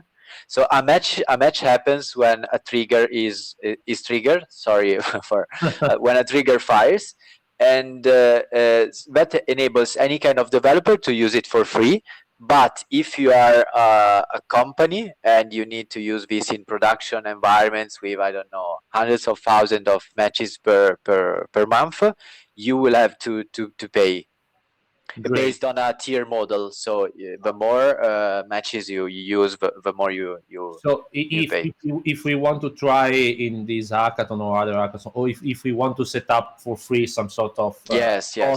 On Twitter, I think that 1,000 of tweets or Telegram messages a month would be Yes, the idea with TURIN is really to support developers, because that's HAL goal. So we would like them to just use HAL to save time while they are hacking and focus on what matters. And my very last question is, what are you going to do here in ETH TURIN? So how the developers can contact you, or are you participating as hacker too? I don't know. Actually, we're still thinking about it, and because the HAL team is divided, a few of us want just to hack, and me on the other side, and also other of the team want to help other developers. And I think that because of also our philosophy and what I've said about gluers, our role should be to accelerate what other teams are doing, just to enable them not to focus on this piece of integration and on other part. Great. But I will keep you posted. Okay, and see you in Discord then. yeah, absolutely. And if you want to do a call for developers, what you would say, Marco? The TAL is an opportunity to use the kind of technology that we like, which is Ethereum, but also to involve the traditional world, which needs to be involved, and to do something that can have a massive impact. Because if we don't involve the centralized world, we will not win at the end. Thank you very much, Marco. I think that this is a very good product, and we will see very interesting stuff from this. Yeah, I think your last statement meant for a mic drop. You know, we don't really have physical mics, but if you were on stage, I hope you would have done a mic drop. Yeah, I don't know if there's other questions for the team. Yeah, I would like to ask one thing, just out of pure curiosity. I really like what you're doing, but I mean, 1,000 requests are basically free per month. So how are you guys going? Like, how are you making a living, or what's your plan on the monetization of the project? Is it rather going to be like a private product, or are you even considering to make it public via Gitcoin grants or something? What's your... So as I was saying, actually, if you need more than 10,000 matches, you will have to pay. So we just want to be sure that developers and the community can try it for free. And if you haven't a production level application, which means if you're not earning money from that, it needs to be free. Our marginal cost for delivering a match is super low, so we can definitely afford to give that for free, and then to build more structured B2B agreements with companies running production environment infrastructures. So actually, we are trying to bring a pretty strong and defined business model, which is B2B SaaS to the Ethereum world. And so we have no doubts about the fact that that business model works, because it has been working for 10 years. It's fine. Our doubt, of course, is about how fast the Ethereum community can grow to create a tool which is really used also by centralized traditional companies. So I was saying, as I was saying before, HAL bets, it's all about Ethereum bet. We are all on the same boat. Yep, yep. And we like it. Me too. Thank you, man. It's a very nice boat, I must say. It's a very positive one. Where are you guys based? Are you all decentralized, or all in Italy? It's Milan, London, and Paris. Yeah. Very nice. So I'm in Milan. Yep. Milan too, and Mario is in London. Then. Yeah, London here, and then we have a guy from Paris as well, but he couldn't join us. These French people, I mean.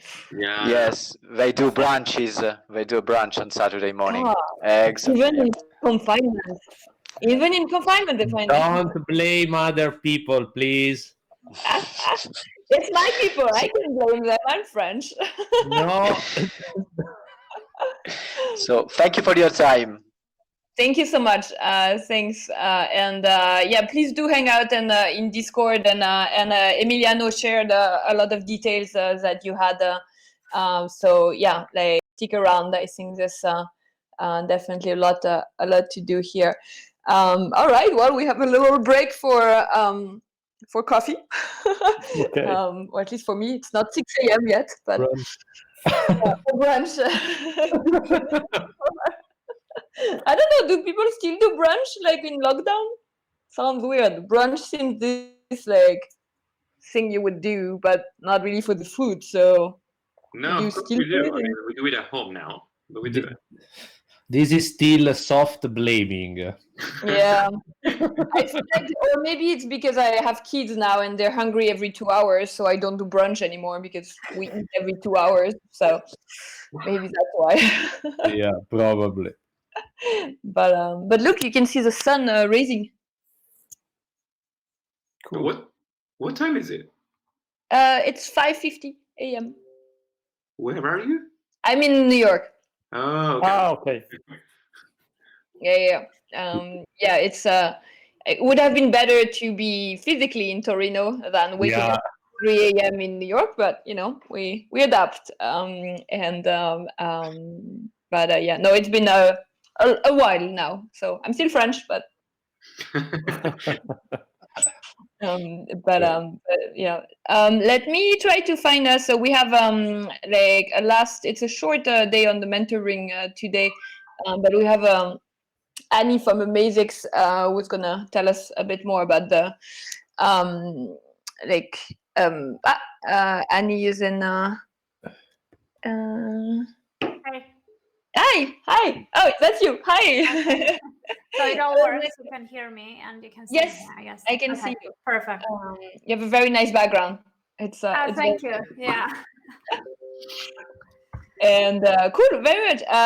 Okay, so Annie, you can share your screen. There's a little screen icon at the bottom if you need. And I think yeah, we can wait a little bit so people join on the at the time. Okay, sure. And yeah, where are you based, Annie? London. London. Yeah. Okay. So is it still full lockdown in London? Sorry?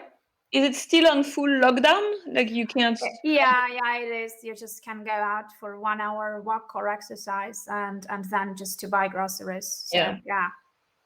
And since they had the lockdown 5 weeks ago, for 5 weeks we had amazing weather, which is kind of, sunny with no rains. Everything is great. So I guess as soon as this is over, we will have the shitty weather back again. Of course. I mean, it's like, but I've been talking, it's like we've had really shitty weather here. And it's like, I don't know if it's really better to have shitty weather, because literally you can't even go outside for a cigarette when it's raining and pouring down. And so it's like, less temptation for sure. Yeah, but it's also like, I don't know. I don't know if I'd rather have good weather or like bad weather, but it's in New York. We're not on full lockdown, so it's like technically you can go out, but everything is closed anyway, and it's not very, I mean, what are you gonna do? I mean, so yeah, like just take a walk, but it's people stay home. Actually, it's been a while. I mean, 5 weeks is quite a lot. After a while, yeah, look the same, but yeah, it is what it is. Yeah, no, but it's what it is, and to be honest, it's like that's kind of also why we didn't want to cancel like TURIN, even if we can't go to Torino, because it's something that there's so many things canceled or postponed that like if you have the luxury to actually make something, like it's it's a good mood booster as well for and I think for everybody. Gain bigger audience, like you're not geographically limited anymore with this, so yeah. So it's good to have more people that like we could also get people from the US, and so it's a bad thing for a good thing, and but it's definitely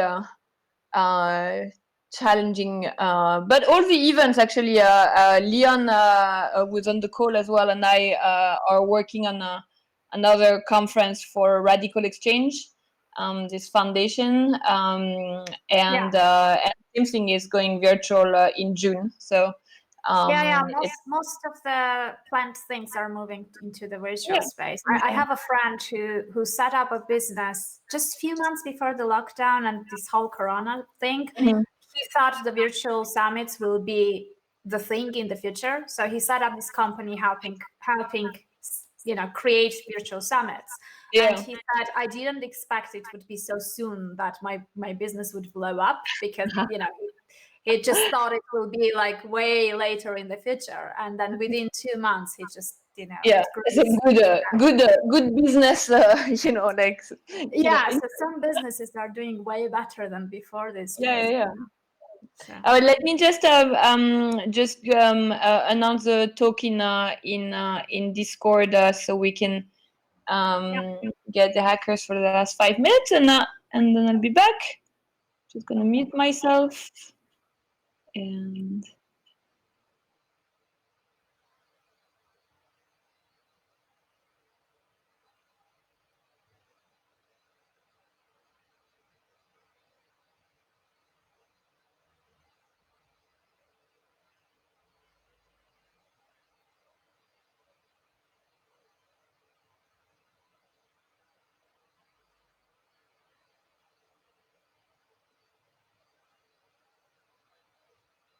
When I share the screen, they still can see me too, or it's just the screen? You can enable that function if you go on this little arrow on the lower right of the camera button. I think there you can enable your camera while sharing the screen. So let's see what you can see, guys. Like now it's just the screen. But if you would now go on this arrow thing. I mean, do they need to see me now? I don't know. It's cool, no? It's nicer because for the live stream, you can actually see your as well for the live stream. So yeah. If you can, please do it. Okay, let me see how you do that. From where you said? Basically next to the camera button is this. There's something in the way. Maybe the error. Yeah. And then you.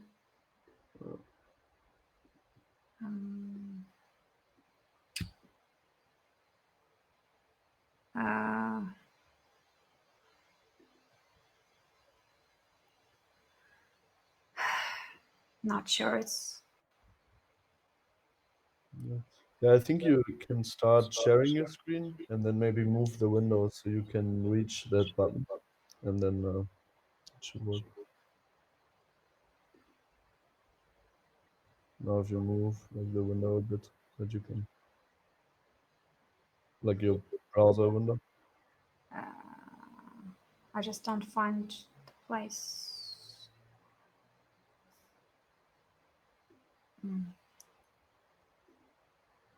I don't see anything next to the camera thing. Yeah. The thing is, it's this sharing your screen, stop sharing height field is in the way. So if you move the browser window a bit upwards or side, you can see it. Ah, okay. Do you know? Yeah, there you go. You see this arrow? Okay. Now maybe click that exactly. I would click it maybe. Yeah. Something. No. Yes. Works. Not sure.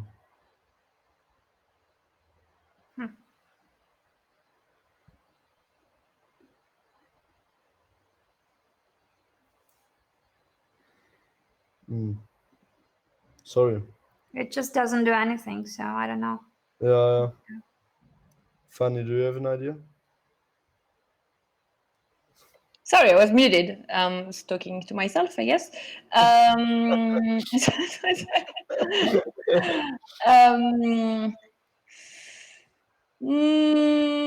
Not sure.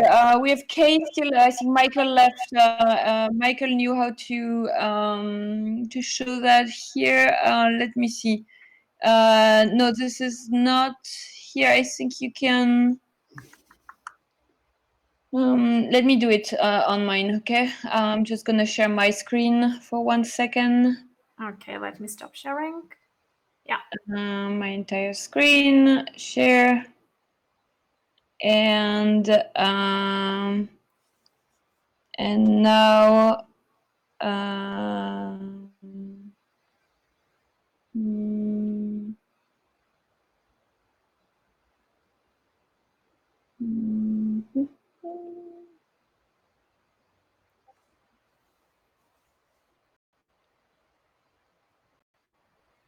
I think if you can you see screen now? Like with Yes.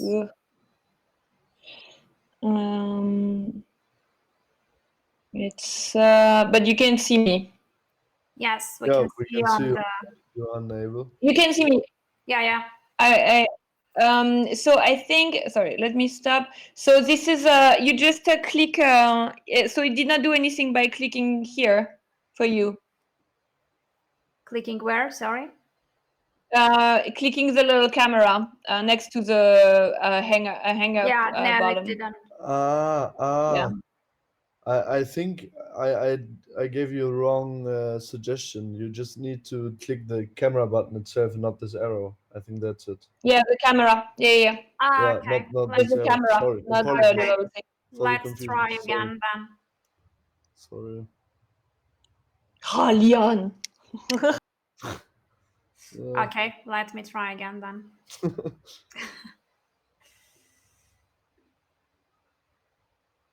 And then this. Yeah, works, right? Yeah. It works. So you can see both my slides and me? Yep. Okay, good.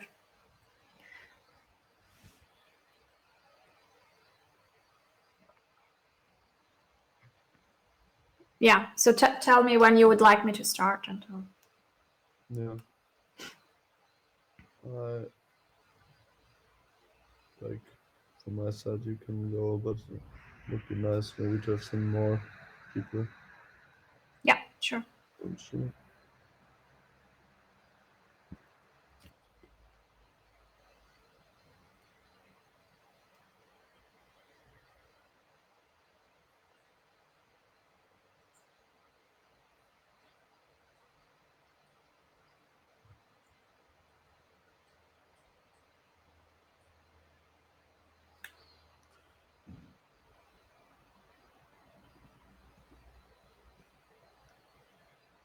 Yeah, I think maybe let's wait until 5 past. But anyway, you can also start. Yeah. I mean, then we can maybe have a more open discussion. If it's just us.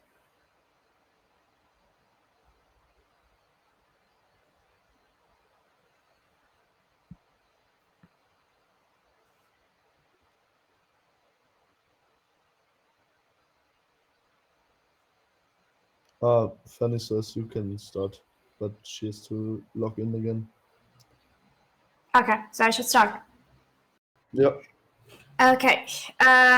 Hi, everyone. I'm very excited to be here to talk to you about how to market a blockchain project because I think that is something that kind of, always comes after the development, and sometimes it's nicer to think about it from the very beginning.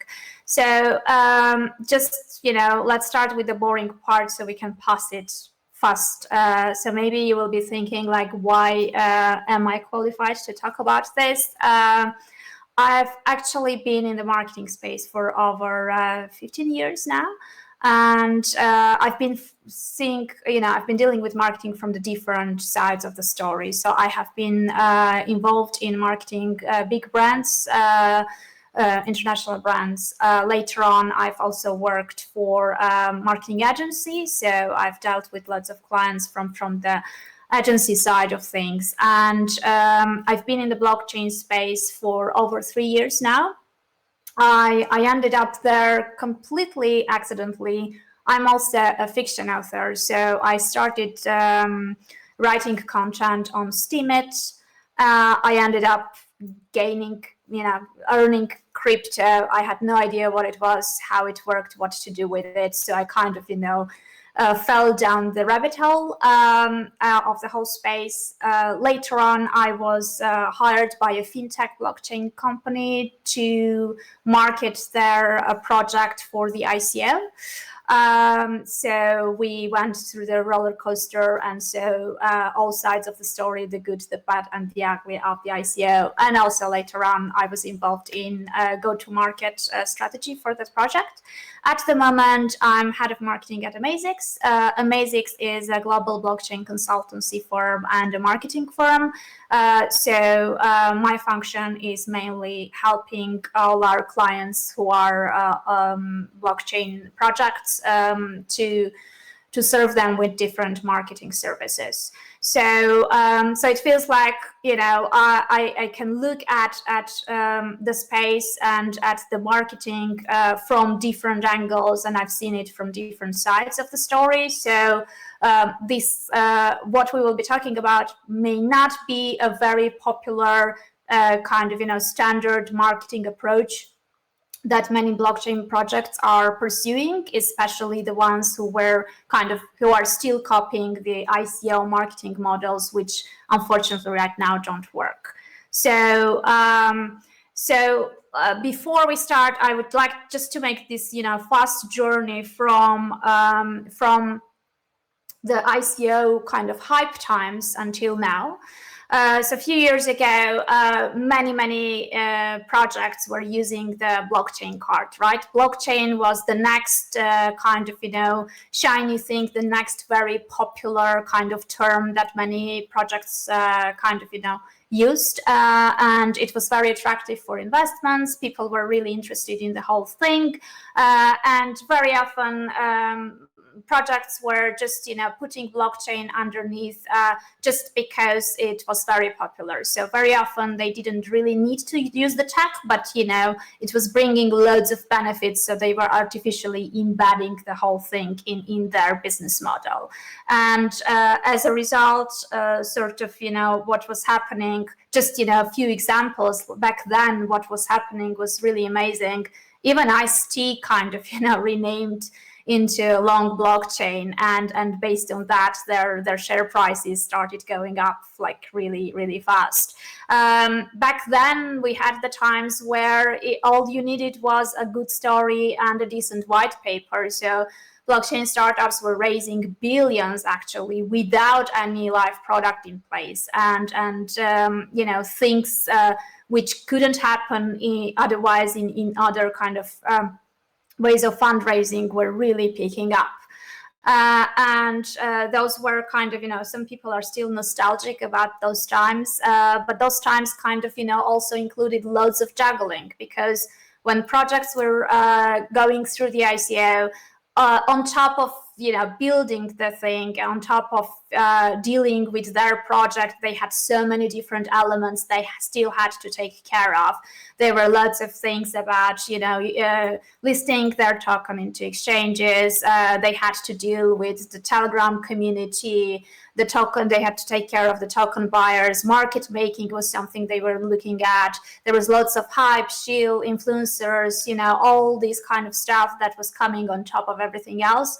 And it was kind of exciting, easier to raise money, but at the same time, loads of juggling to do. And in general, with lack of regulation and everything else, it was kind of very similar to Wild Wild West. So moving forward, kind of, things got harder these days, because these days kind of, different things happened in the space. And as a result, we ended up with, we've been hearing about bear market since, I don't know, almost 2 years now. And people are kind of, bear market term has become one of the excuses of, why it's much harder to market and to also fund blockchain projects these days. Another aspect of the thing is also the ICO disappointments. Lots of token buyers have been burned out so much. There have been so many ICO scams, so many sad stories around the space, that many token buyers sort of got disappointed and decided either to leave the space or are now way more cautious and do deeper due diligence and are not really fooled with just a nice story or just a well-written white paper anymore. So they they're tougher requirements. And aside from that, tougher requirements came in because also the fundraising kind of started shifting from retail, from ICOs into more institutionalized sphere, which sort of brought, now fast forward at the moment, what is happening, we get more institutional investors versus retail investors. More regulation has entered the space, fewer retail buyers, obviously. And now you no longer can kind of, hypothetically talk about stuff. Now investors are looking for real solutions for real problems and not invented problems. Most of them require MVP in place, something tangible. And also on top of, very often when you move to institutional investor space, and especially if you are pitching to investors who are not familiar to the blockchain technology, you kind of have this challenge to double sell, right? You're selling the idea of the project and the need of it, but also you are selling the idea of the blockchain technology and have this extra challenge of explaining how it works and kind of having this extra element on top of it. So it's definitely not as easy to raise money and to build the project and later on to market it as it was in the early days. But still, the thing is that if you look at it from the different angle, and I'll explain you what I mean, you don't really need to, you can market your blockchain project in such a way that you won't depend directly on the crypto market prices and the health of the market in general. You will not completely depend on token buyers, on exchanges, influencers, and everything that is going on around you. And you can kind of, approach the fundraising from a completely different perspective. And while building your product, you can create very meaningful relationships with your future end users. So it's kind of, what I will be talking about will be a more holistic approach and more high-level approach of how to look at everything and kind of diminish the dependency on things that you can't control, and look at how you can market your project that is more dependent on the quality of the project, of the quality of the team, of your efforts, and everything else that is under your own control. So it's not easy, and it's a hard work. There is no shortcut for it, but it's absolutely possible. And I'll kind of try to walk you through it and explain what I mean exactly. But in the very beginning, as a first step, what is needed to be done is a little bit of a paradigm shift. So I saw this picture ages ago, probably over 20 years ago, when I was studying at university. It's from the book by Stephen Covey, 7 Habits of Highly Effective People. So on this picture, some of you will see a very old, not so attractive woman, or you will see a very attractive woman from a profile. So once kind of, whichever you see, once you see the other option, it kind of shifts the way you look at things. And I think based on my experience with working with our clients, there are lots of misperceptions that I think we can kind of look differently at, which will help you sort of, look at things differently, and as a result, sort of, try to approach things more effectively. So what I have, sorry? Sorry, it's a bit disappointing. I can only see the the profile lady, but not the other one. I used to be able to see both. Okay, so this is the nose of the old lady. This is the chin. Sort of, this is the eye. Can you see it? It's so frustrating where you're like, I've seen that before. I should be able to do it, but it's like, yeah, me too. But I forgot it. I can't anymore. Okay, so the old lady is like, this is her hair. This is the nose, the mouth, and the chin, and this is her eye. Can you see it now? No, sorry. But why do you want to see the old lady? You see the good one. Come on. Yeah. Okay. Do you want me to leave it for a minute? Yeah, it's fine. Okay. Screenshot it, Leon. Yeah. So the two things that I'm trying to sort of, change the perception about, because based on, the perception that I had from many of the clients, and it may be obvious to you, so excuse me if I'm bringing this up, but, the thing is that very often the, projects don't really realize that the blockchain is not the service or the offer. The blockchain is not what you are going to, unless, the project is building a new type of blockchain. Usually, most of the blockchain projects are building something else and offering something else as a result at the end, right? The blockchain is just the tech that you are using to enable, or to make the thing more efficient or cost effective or whatever it is, right? It's just the tech. So the problem is very often when I'm asking my clients, like, what is your differentiator? What is the unique part of your project? And they say, we use blockchain. It's really kind of, wrong to look at it from that side of the story, because maybe the differentiators are the benefits that the project and the service will be bringing, which can be built only through blockchain. But positioning a blockchain as what you are offering, or as the main thing that you are going to market, and position yourself as a blockchain project while you are not, is kind of, is going to confuse the end users.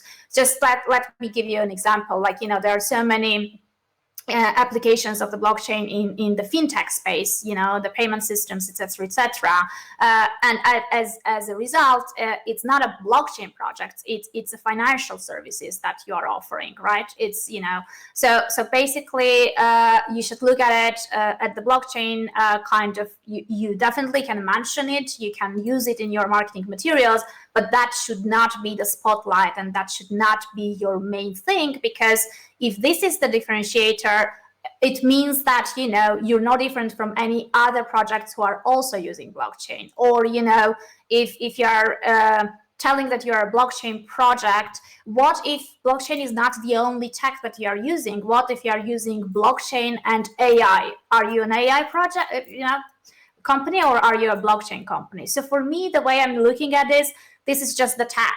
and this is how it should be positioned. It should not really have the hero role in it. The only cases where the blockchain elements should be more, described more in depth is, for example, if you are pitching investors who are specifically investors in the blockchain field and want more detailed information and are like, really interested in the tech. Other than that, especially for end users, blockchain should kind of, take a backseat. And following the same logic, the token is not. Can I make a comment on that, Annie? I think Sure. I mean, it's not so different from like something that like a rule that existed way before blockchain. That is like, how do you go from describing a feature of your product to a benefit? Benefit, and it is actually really not easy, because our brain is like, it's more concrete to say like, this does that, like this does etc. But when you think about it, like if you describing tasks is like really annoying for end users, because you're not giving them the benefits. And there's this very old-fashioned example, I'm pretty sure in all the marketing books, but that still works actually, and it's like the can of soda example. So it's like to give you an example on like the feature like versus benefit, is that the can is cylindrical. Okay, well, that's like a fact and a feature, but it's easy to hold is the benefit. And same thing as in like, it's in aluminum, and so that's a fact and a feature, but the real benefit is that it keeps your Perrier cold. And it's the same with blockchain. It's like, why is there a benefit of using blockchain? So yeah, absolutely, because your end users eventually care about the benefit, right? Most of them will not even know how blockchain works, and they don't even have to know that. But what they will care about is what problem are you solving and what benefit do you bring to their lives. So that's kind of what the marketing spotlight should be on.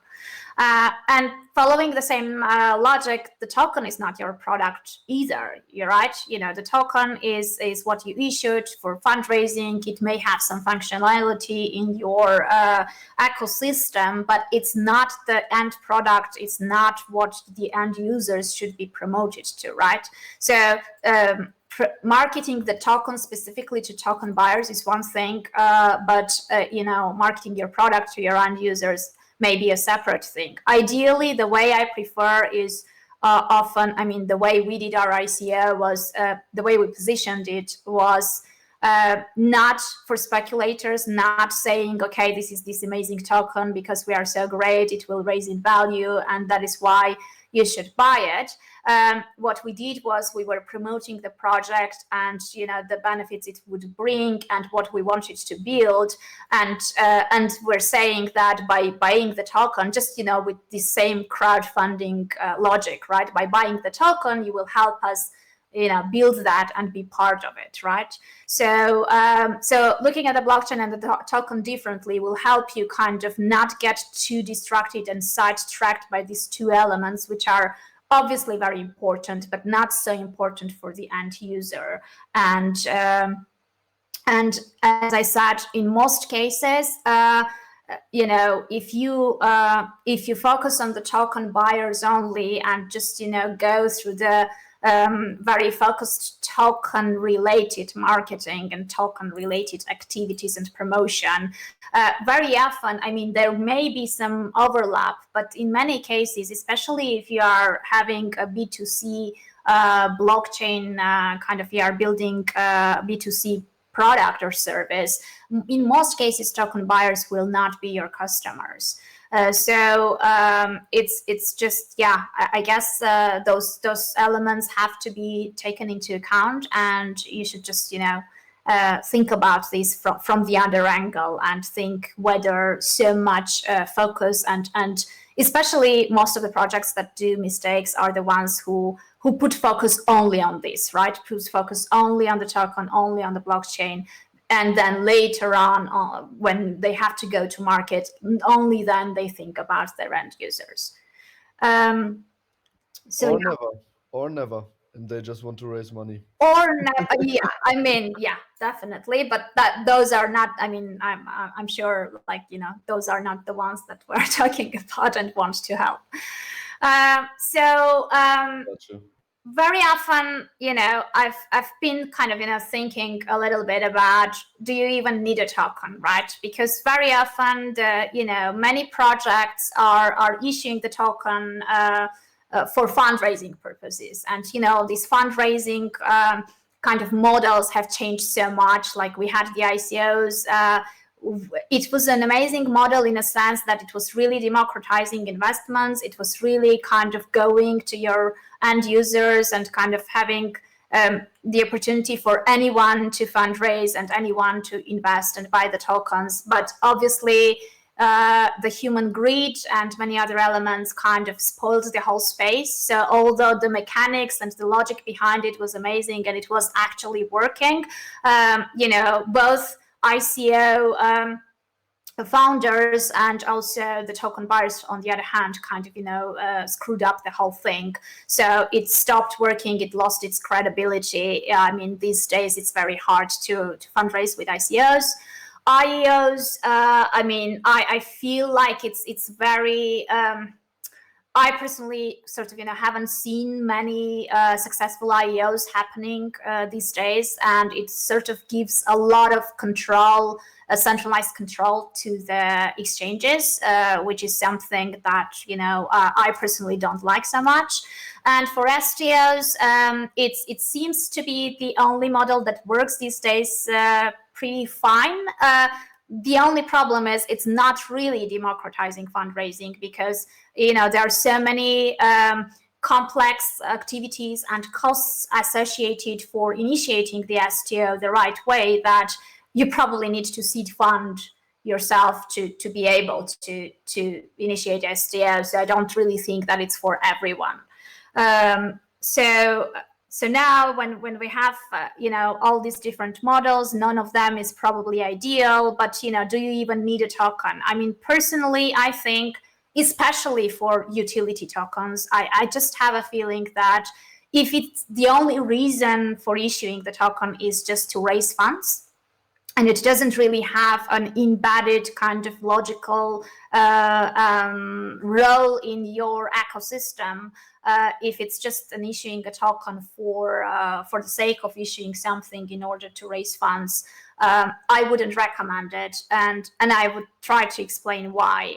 So when we did our ICO, what happened was we ended up with loads of token buyers. We ended up with the token. We had the token on the exchanges.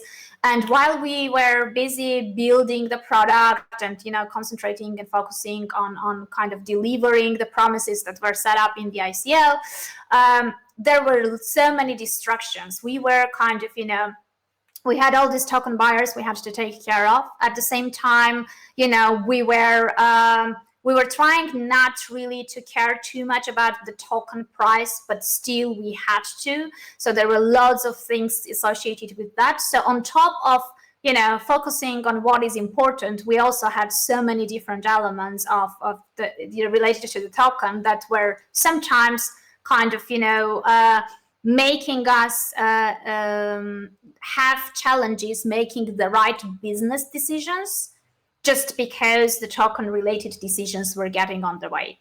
So all I'm saying is that, you know, by having the token, you will have some extra complexity associated with it, and you should just, you know, be cautious about that. Just realize what issuing a token actually means, especially if it's with retail distribution. But in many cases, the token does make sense, and, you know, it can work out. And if its role was not just issuing it to raise funds, then I guess for adoption, the easiest thing is to realize that whoever you are issuing the token for, it has to be tailored to their lifestyle. And what I mean by this is, I mean, I've been in the blockchain space for 3 years. Obviously, I have wallets. I mean, I'm paid with crypto as a salary. So I'm kind of, you know, a bit more advanced than the average users, right?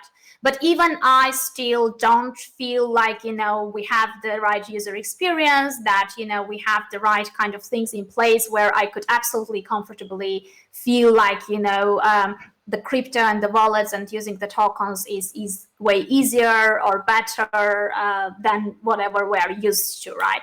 So if you have a B2C project that is targeting like average, like non-crypto users, it's very hard to sort of, you know, to think that they would love your service so much that they would go through all these barriers to open a wallet somewhere else, to sort of learn how it works and everything else. So if you want to get people to use the token and to have the thing actually work with less friction, is you have to make sure that it's accessible. It's accessible. You're not bringing them into your space. You're adjusting the you know, the blockchain space and the wallets and the tokens into their part. So, you know, integrated stuff through your app, just making sure it's as easy, it works under the hood. They don't have to jump all the loops, and they can easily, you know, without any frictions, with several, you know, button clicks, get to that stage.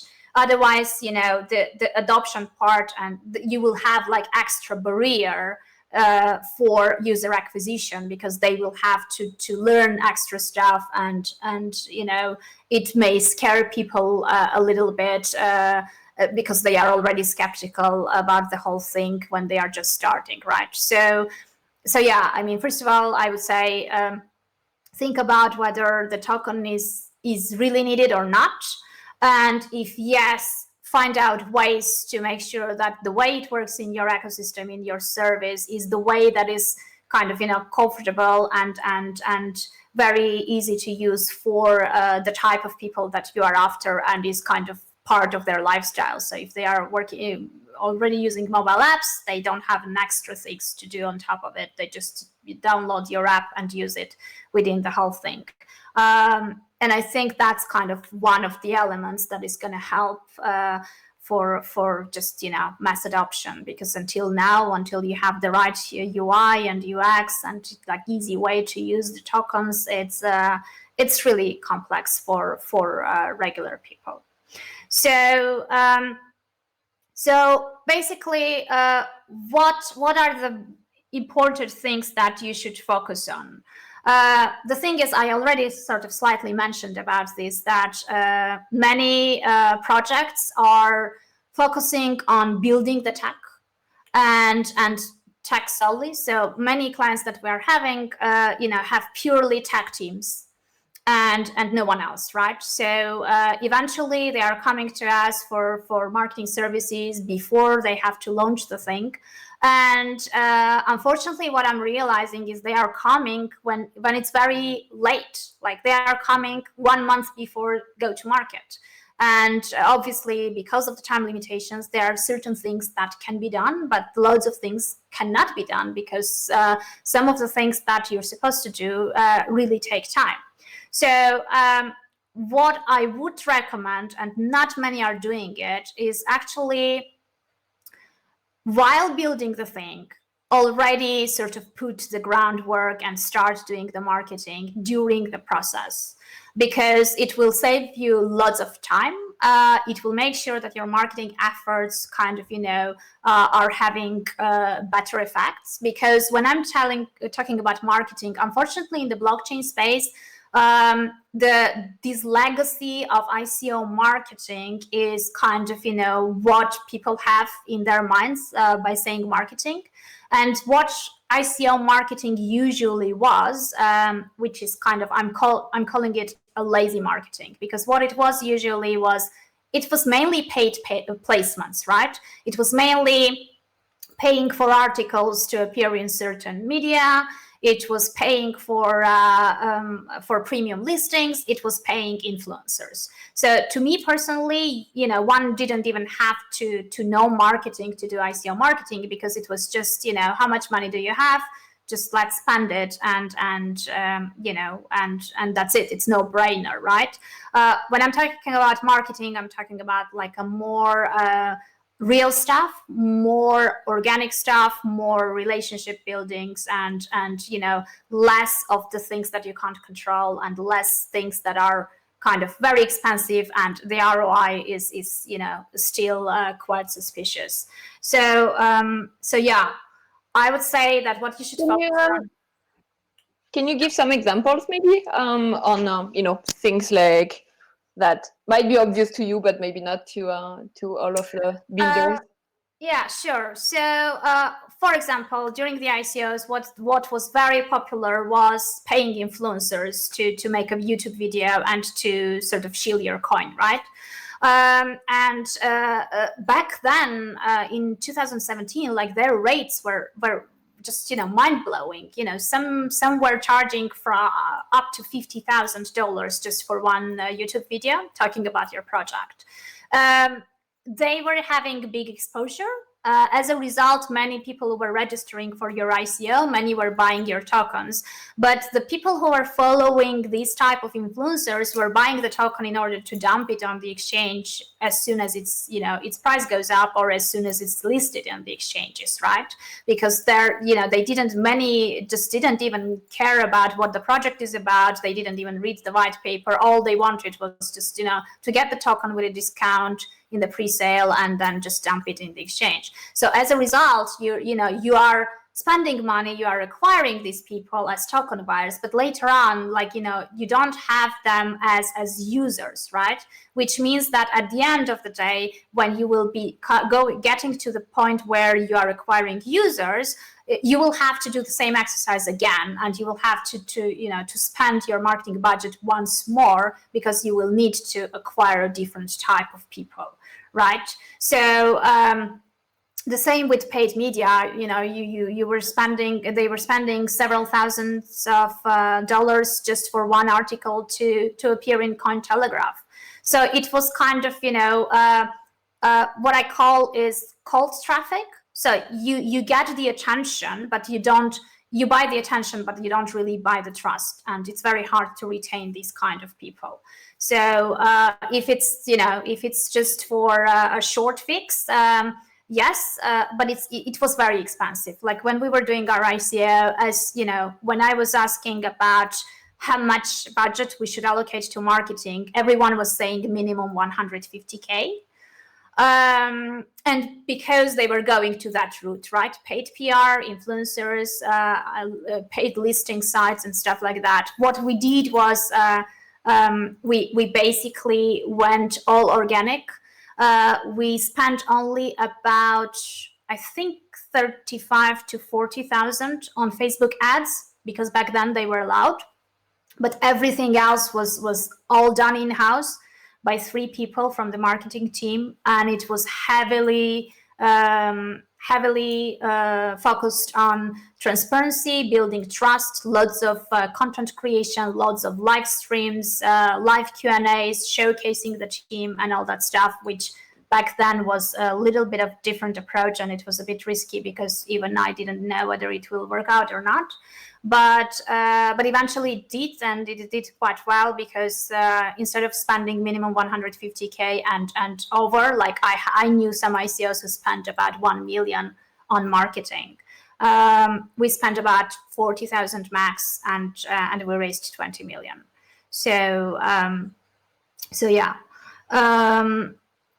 So yeah, my point is basically, yes. What is your token actually used for?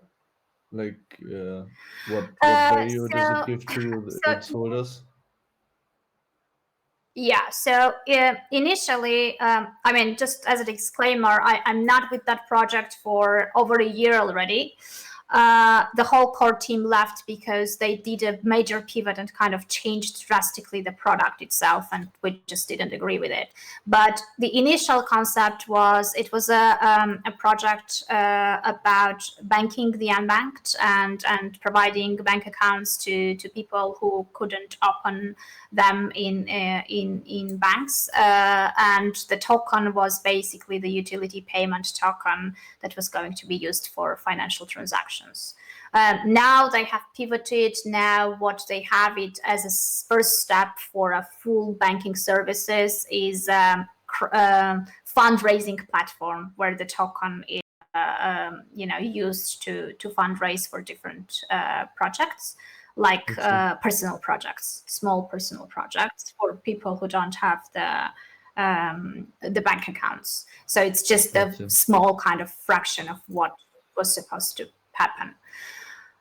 So yeah, as I said, like even if you can't really initiate the marketing efforts right away, at least sort of, in the beginning, address it in terms of at least have the strategy in place, at least have a vision, at least understand what you want to do in the future. But kind of coming to look at marketing just 1 month before the launch, it's just, you're losing so much time, valuable time that could have been used so much more effectively. And as I said, because, there are loads of organic ways of marketing, we're not talking about spending too much money on marketing from day one, right? It's just about addressing and looking at it. So I think do you mind if I add I have a comment on that. I think this is kind of where, you don't need to have money, but you need to spend time on it, like from the start. And to be honest, it's also like, what I've seen work really well is if you the earlier you include people, the more support you're going to have from them, because like people feel included. So then it's like, then they support you, then they like act as a growth relay per se, like, influencers if you want, for you without having to pay someone. But most people are still very open, like not like very busy or very crazy influencers, but like still like CEOs of like companies are still very open to sit on a demo and give feedback, and this is like extremely valuable for the feedback, but also the visibility you get early on. And even if you show wireframes or anything, it's quite amazing actually what comes out of it. So absolutely. If you see my following slides, you will see that, that's exactly what I'm going to talk about. But no, it's okay. It's okay. Yeah, no, it's fine. So yeah, I think the other thing that we have to take into account is it's very, very important to know for whom we are building whatever we are building, right? For whom we have the solution, and sort of, have that person in mind, because it's very important to make sure that we are kind of, we have that. While building the thing, it will sort of, dictate and sort of make easier for you for decision making, not only about marketing, but also, about different features and stuff like that. So, here in this photo, like, the target audience or the people you are building it for are not in the crowd. That's the rock star on the stage. That's like the most important person for your project. That's the person that you should always think about, because the better you understand that person, better you know him, it will be easier to understand how you are going to talk to that person, how are you going to market the thing, and how are you going to build the thing that actually resonates and brings value and is something that they really need and would anticipate and wait for to come out so they can get it.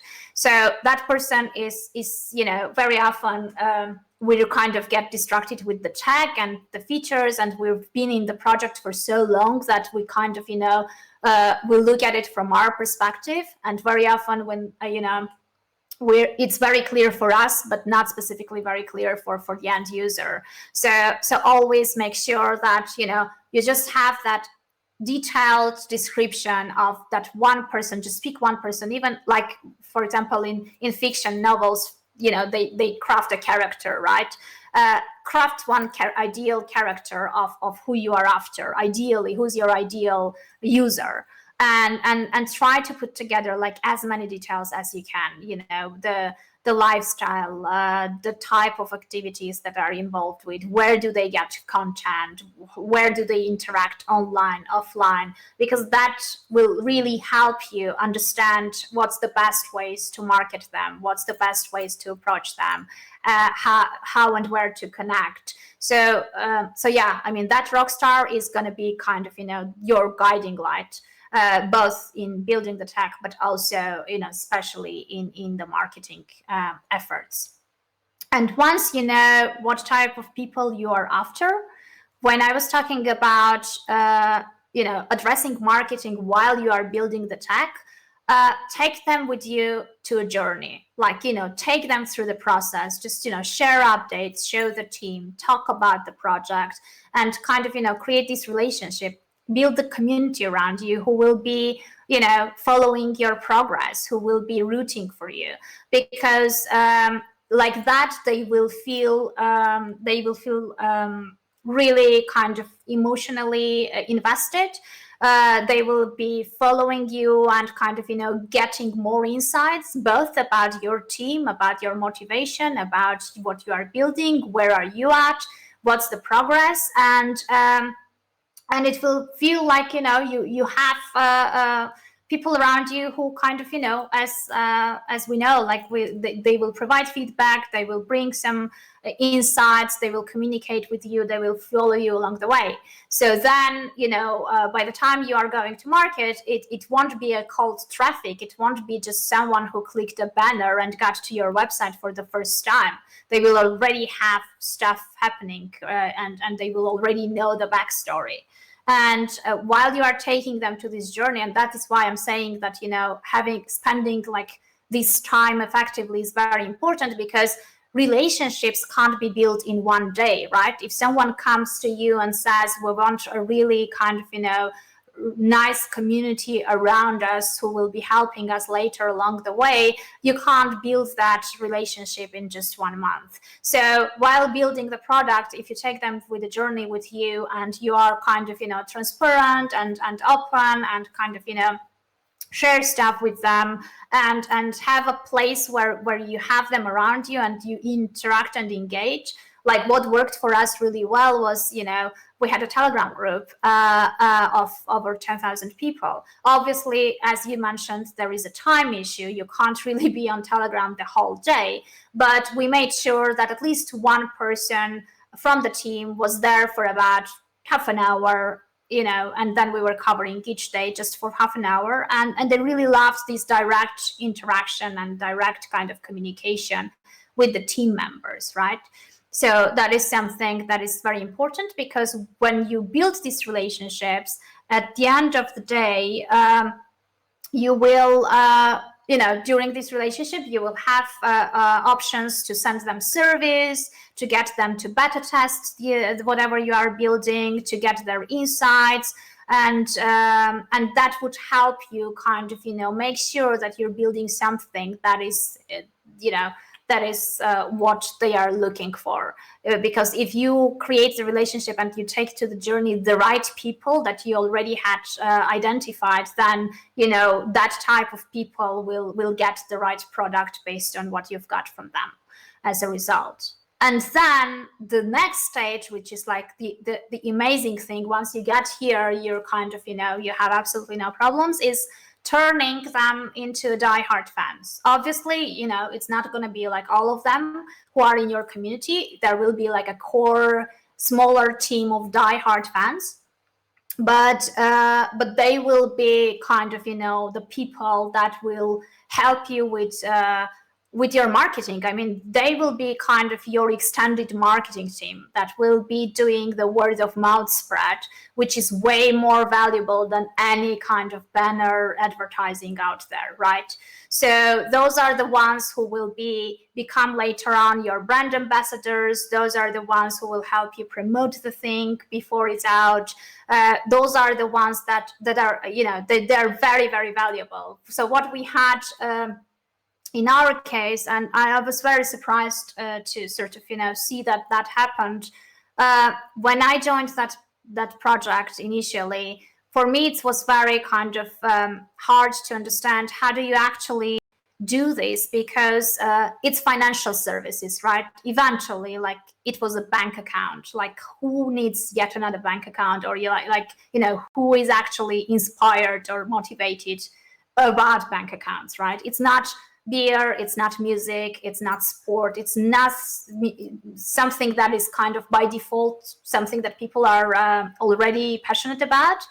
How do you actually make a brand that is lovable, right? Because ideally, like, the top level ideal case scenario, which is, I absolutely understand that it's much harder to get to that level when it's a tech project, but you want to get the Harley Davidson effect, right? You want to be more than a brand, you want to be more than a project, you want to be part of their lifestyle, part of their, you want them to be part of your tribe, and that's when the magic happens. So just, with my small experiment, based on my experience, even fintechs, ended up with that, because I was amazed how we ended up to a stage where people were actually paying online to buy our t-shirts with our logo on it.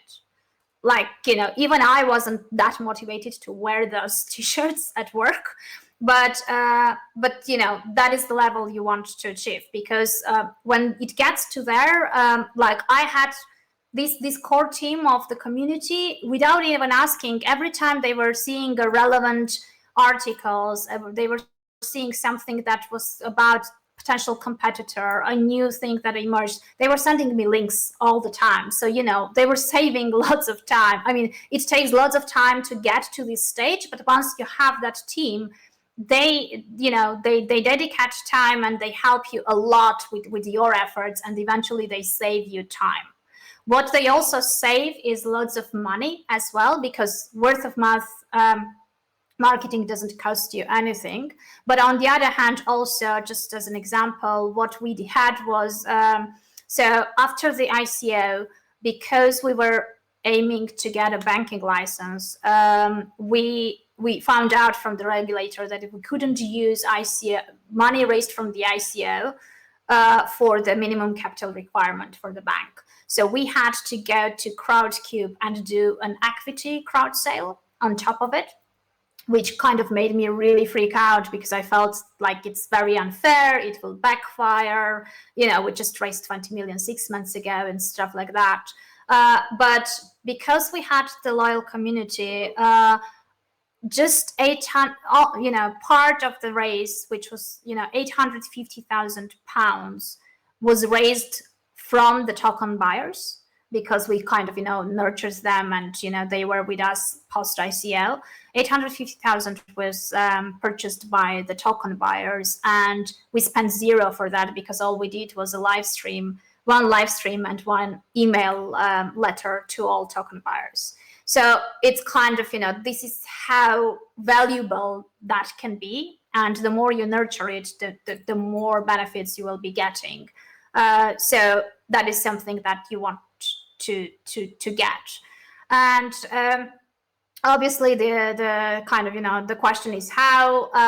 It's not easy. It's, as you said, it requires lots of time and sort of, dedication to that aspect of the project. And I do get it that, it may feel like it's not the most important thing, and there are things that, need bigger priorities. So maybe it can be done gradually or a bit later, but in order to get to that level, what you need to do is basically, as we already mentioned, obviously, talk about the benefits, talk about more about the problems that you are solving, about what is it in it for that rock star, for your end user, but also mapping out your competitors, seeing what's out there, try to understand what makes you stand out, what makes you different. And, in some cases, it can be obvious. It can be just, whatever you are building doesn't exist yet, or, that solution is very different and cost effective, or just, the best. or whatever it is. In some cases, it may not be so obvious, or there may be some similar competitors around. There is still a way to sort of work around that, because the things that may differentiate you does not specifically need to be related to the features itself. It may be, let's say, maybe your app is the most user-friendly. It's like, it has the design that is very different. The brand can differentiate yourself, or, compared to your competitors, maybe you have the most likable team and you just, put them out. They are more visible. They build trust and relationship. And that's what makes you stand out, because then they will be more inclined, people buy from people. They will more inclined to come to you versus very similar other solution which has been faceless, right? So figuring out this very important, because this will be basically where you put the spotlight in marketing, right? This will be the thing that you would like to highlight most of the times, that you would like to talk about, and to sort of send out in different types of messages to people. So then that is something that they will think about your brand as soon as they hear your project name. So it's hard, sort of, it's not very easy exercise. It may take a little bit of time. It may need a bit of research in order to see what's happening around you, because that's another thing. Many tech startups, they are so busy by just focusing and building the tech. Sometimes they just forget about what's happening around them, and some things emerge and they just don't notice. So just take a bit of look around you, and then try to understand what is that one thing that really makes you different and unique, and then make sure that you put the spotlight in your marketing on that thing. The other thing is, we always forget, in most cases, tech startups forget about storytelling, and people love stories. Most of the content that may be doing really well may not specifically be the tech-related, in-depth article about how you use blockchain, what's the role of the token, how do you build the features, why what blockchain brings into the space and stuff like that. It may be a story of how the founder came up with the idea. What's the rationale behind it? Why did you actually decide to build these things? What was the backstory? What is the origin story of the brand itself? Like, what is happening around non-technical, like human side of the thing? What are the challenges? What are the benefits? What do you enjoy? Like, showcasing the team where they talk why they decided to join the team. What was their motivation? Why they thought this was a good thing to what's the purpose of it? Why do they enjoy building this more than, working in some other kind of, 9-to-5 corporate place, right?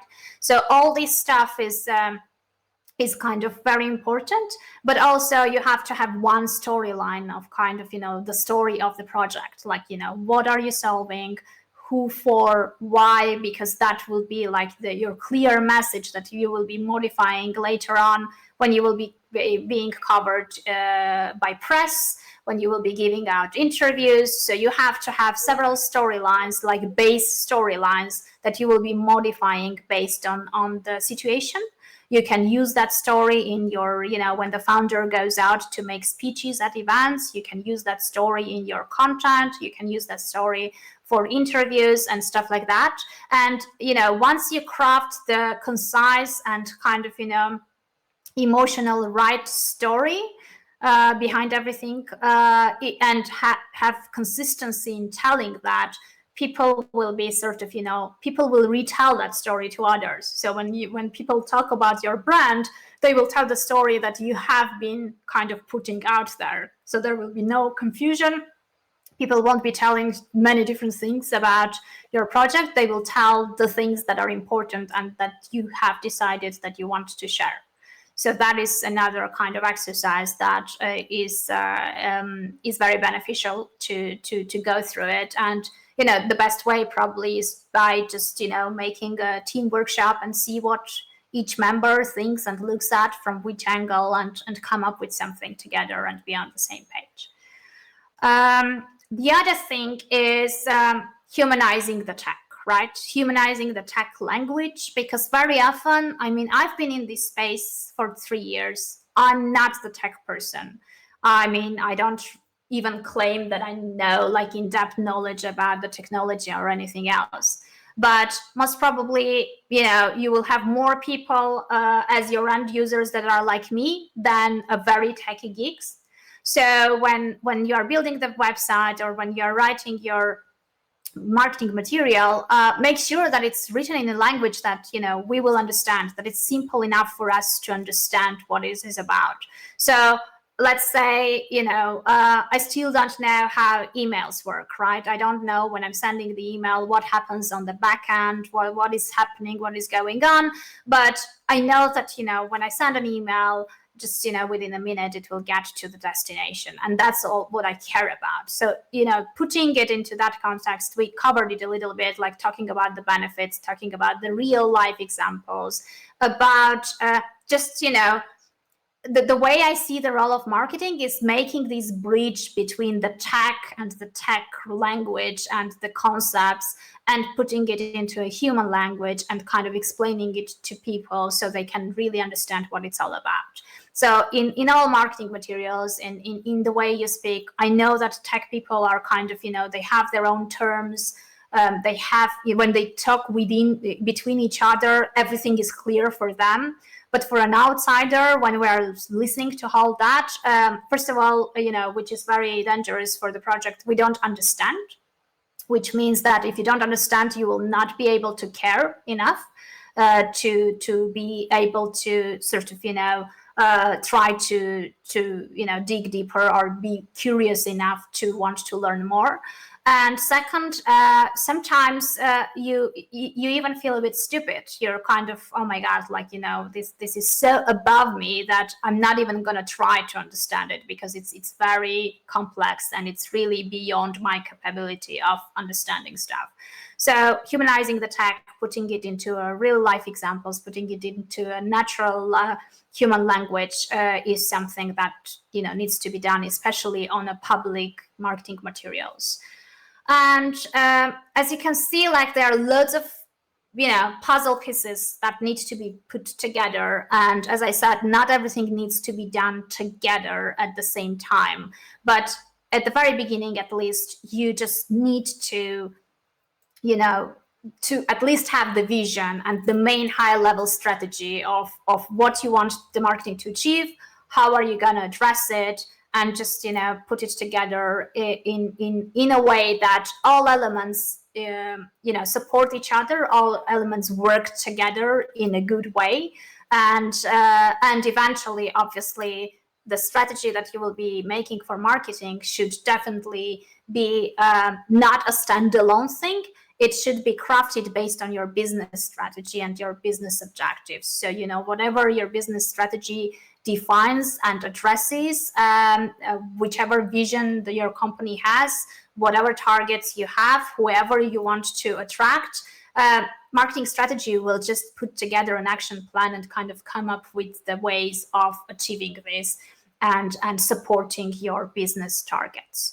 So yeah, I mean, that's basically what we do here at Amazix. We build holistic marketing strategies for our blockchain clients.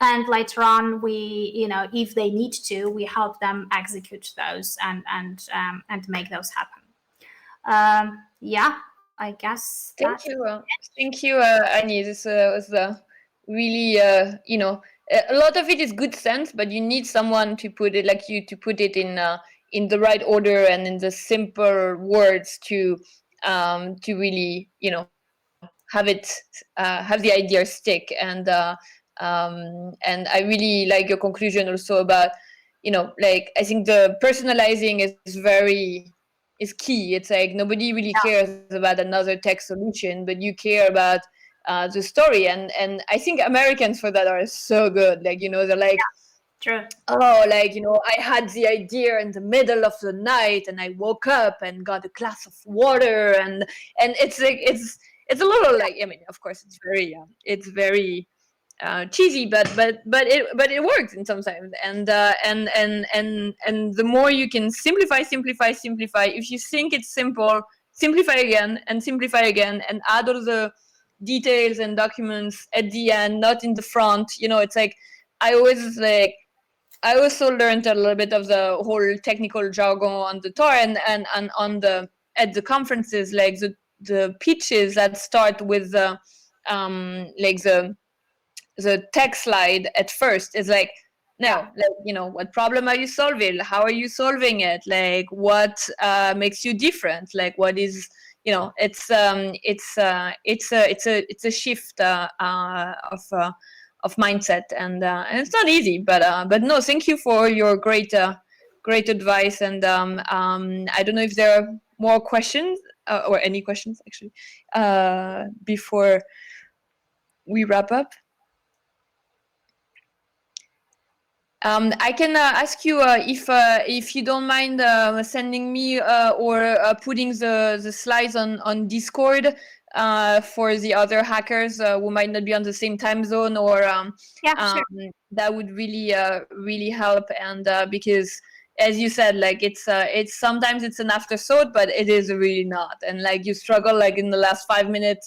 Oh shoot! Like we have to do like the pitch, and it's not, because you need to get the bigger picture before going into the details. So yeah, pitch, I think until you figure out all the rest, the pitch is like the end product that you're just putting together in and because it has to be concise, it's even harder to make the pitch than just to talk and explain your project, right?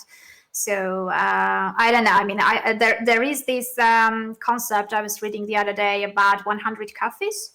So investors were recommending that startup founders who are planning to pitch investors, they have coffee with 100 investors and just craft that pitch and kind of tell that, get the confronting questions, understand how much was kind of grasped in the right way, etc., and then fine tune it, and eventually 100 coffees is how long it takes to sort of get it into the ideal state.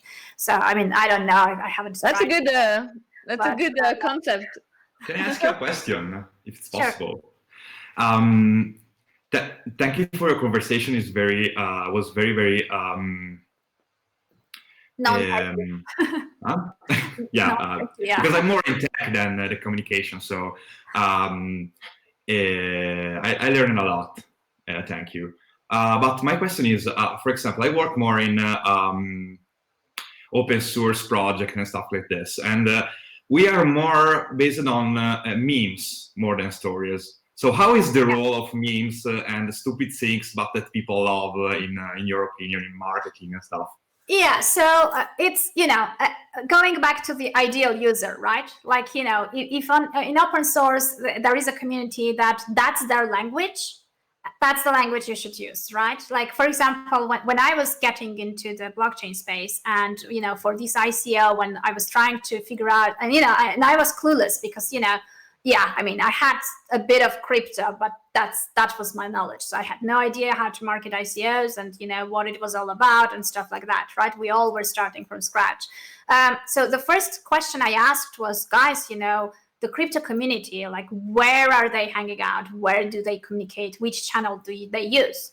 And I was told Telegram, and I was like, okay, we should use Telegram.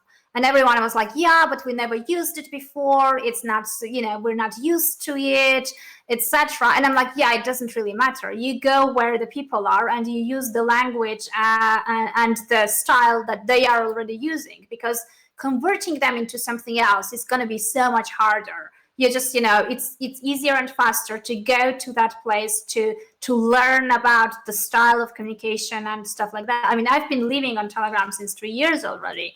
And all these gifts and stickers and a certain type of communication was not my style. It still isn't my style. But if you are communicating with these people and you want them to sort of to pay attention and to get it, then you have to use whatever they prefer using as a style. I mean, for me, I had like the second challenge on top of it, because also back then, and I think it's still the case, in that space, talking to these people, you're probably the only woman around, right? So you end up with this additional lots of, other issues that I don't even want to get into. But yeah, if that's the communication style and you're part of it, you already know that. So it's easier for you. You don't have to adjust and adapt. You just tell the story in that style. So what you need to figure out is like what the story is, what is the main message, and then try to see how you can communicate that in the best way with your, with the memes, for example. For example, what I did, I was, to differentiate slightly, I have personalized GIFs on Telegram, with me on it, right? So it's kind of, it may be a bit cheesy or whatever, but it stands out, right? I'm not using someone else's face, I'm just using mine, right? So whatever people, and then test it out. Like very often on Telegram, what I was doing, I was testing out some things, like I was dropping something that was new and try to see the reactions and just monitor the reactions and see how it works. If people love it, do more of that and kind of go that route. If you feel like, yeah, it didn't really resonate with them, just try an experiment, because marketing is, yeah, there are certain things that, are already tested and they work and there are fundamental things, but marketing changes so fast. Like even in these 3 years, whatever worked before doesn't work anymore and things are developing. So it's lots of experimenting and trying things out that will work. But definitely, if memes are what they love, just figure out how to put your story in that format, and that's it. Yeah, thank you. Welcome. It's true that it's and going back to like, you don't need to spend money, but you will need to spend a lot of time. It's like what's super important is the consistency as well. Like it's like if you post one thing and then like for 30 days you forget about it, it's like it has to become a habit. Definitely. Like, just doing it, and like really like the more successful are the more persistent ones, like really like because like when you scroll your threads anywhere, like whether it's Telegram, whether it's Facebook, whether it's Twitter, whatever, like there is so much stuff happening, right? If you don't see something from that project for a week, you may forget, unless you already had the relationship in place, you will forget about that, right? So the next time in a week when you see something from that company, it will feel like that's the first time you're seeing it. So you will be restarting this relationship building because you will be making these gaps, right? And the other thing is, when you are building, I mean, in general, I'm also mentoring startups. In general, when you are coming up with startup ideas, and that's why I am stuck and I really can't figure that out for myself, you want to serve the people you would ideally want to spend time with. Because if you are building something for users and if you are going to this community building route, you will have to spend time with these people. So if you don't enjoy that type of people, it's going to be very hard because they will sense it, right? You will have to go and kind of, you want to serve people you like and you would like to be involved and create relationships with. So, and figuring that out is also important, because otherwise, after a while, it will become a job for you, right? It will be like dealing with colleagues that you may not like, but you have to work with the whole day. So that's another thing to take into account. And that's true that like if it's the same if you're like, oh, I need to post on a social media platform you don't normally use, you're gonna do it like 5 days and then it's gonna be over. Like it's just gonna be a chore, and that's always gonna fall through the cracks. I mean, it really needs to. I think I read somewhere that like you need to do something for like a consecutive like 28 days for it to become a habit. Yes. Which I never, sports or things, like I never got to that. But so for marketing, it's the same. It's like if you don't enjoy it, like, don't do it. And because it's like you're not gonna do it consistently enough for it to matter. And something I've been fighting as well is that like people also like don't be afraid to repeat things, because as Annie said, like you miss a lot of things. So it's like if you're making in your head like super like concise plan, and I've seen so many people do that, it's like, oh, but I already said that like 4 days ago, and you're like, yes, first, but like who saw it in like the 2 seconds of lifetime of your like tweet, and like, you know, like maybe you want to reach out more people, and it's and it should be around the topics that you are passionate about and you can talk about for, you know, a lot, right? It's kind of, because, you know, if you are creating content around topics that are not of your interest, you will not really go on for long enough periods to get traction, right? Like all these YouTubers, all these podcasters, people who create content, they usually pick up a topic that they are passionate about because they know they can stick to it for at least a year, 2 years, 3 years, whatever it is. But if it's something that you are not interested in, you will do it just for a while. And then, you know, because in the very beginning, it's very hard to get traction in months 1 or month 2. You will just see that, you know, not many people are watching it or listening to it, and you'll just say, okay, whatever. But when you are interested in the topic, then you are getting guests on a podcast, you're talking about a topic, even if no one listened in the very beginning, you learned something, like you enjoyed the process, so it wasn't really a wasted time. So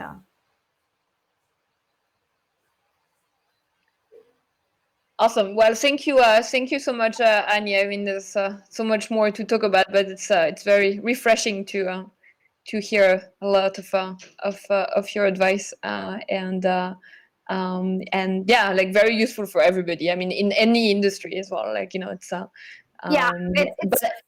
yeah, in this industry, you know, in different industries, it's different, right? Because you know, depending on the industry, some already are doing this and it's kind of something that is under their focus and stuff like that. But I think marketing has been extremely underestimated, especially for tech startups. Yeah. So, and in the blockchain space specifically, they weren't really good cases of really holistic good marketing kind of implementing. And it's funny because people are like looking for like marketing people. You're like, oh, I need a marketing person, but you really need just someone who's like just also like knows your product or like is passionate about the same thing. Because a marketing person is just what, like you know how to send an email, like you know how to use Telegram, like, so it's like it's not like this like technical skills. Yeah, like when you have a, you know, paid placement and like ad management, yeah, it's a full-time job. But in most of the industry, it's more like an organic like continuation of I mean, the paid efforts usually just amplify what you have out there, right? The problem with paid efforts is you can do banner advertising and you can hire the best person and he will send you 100,000 people to your website. But if you don't have the right foundation in place, what you are eventually doing is you are spending money to have more people know that you're not good enough or you're not ready yet. And you have only one chance for a first impression. So eventually you are paying money to have 100,000 people come to your website, get disappointed, and never try your app later on. So it's always also important, like, what are you advertising and when you are advertising it. You can run ads in the very beginning, but if you're not yet ready, you can run ads to make sure that your content is viewed by more people, for example, right? But when you are running specific targeted ads for user acquisition, for go-to-market, then you have to put the foundation in place first. You have to make sure your website converts. You know, it's structured in such a way that they sign up or they download your app or whatever. They don't come and then disappear, right? So it's PPC and kind of digital advertising is very useful, but it amplifies what's out there and it buys attention, but it doesn't buy trust. So, all it does is put some eyeballs onto your project. And then, what happens then, it's, you may have the best PPC person, he may do his job really great, but it may not still work because all this foundational stuff wasn't done well or wasn't done at all. So. Well, thank you very much, and yeah, I mean, hang around if you're around this weekend. I'm sure a lot of people will benefit from your advice, and I think you're closing this mentoring for today. So nice. Well, clap. Have a nice weekend, everyone. Yeah, thank you. That's useful, and yeah, very useful, and And I think we're gonna start again in the other conference room at 2 p.m. With a talk in Italian, because at the end of the day, it's still ETHRIN, even if it's virtual.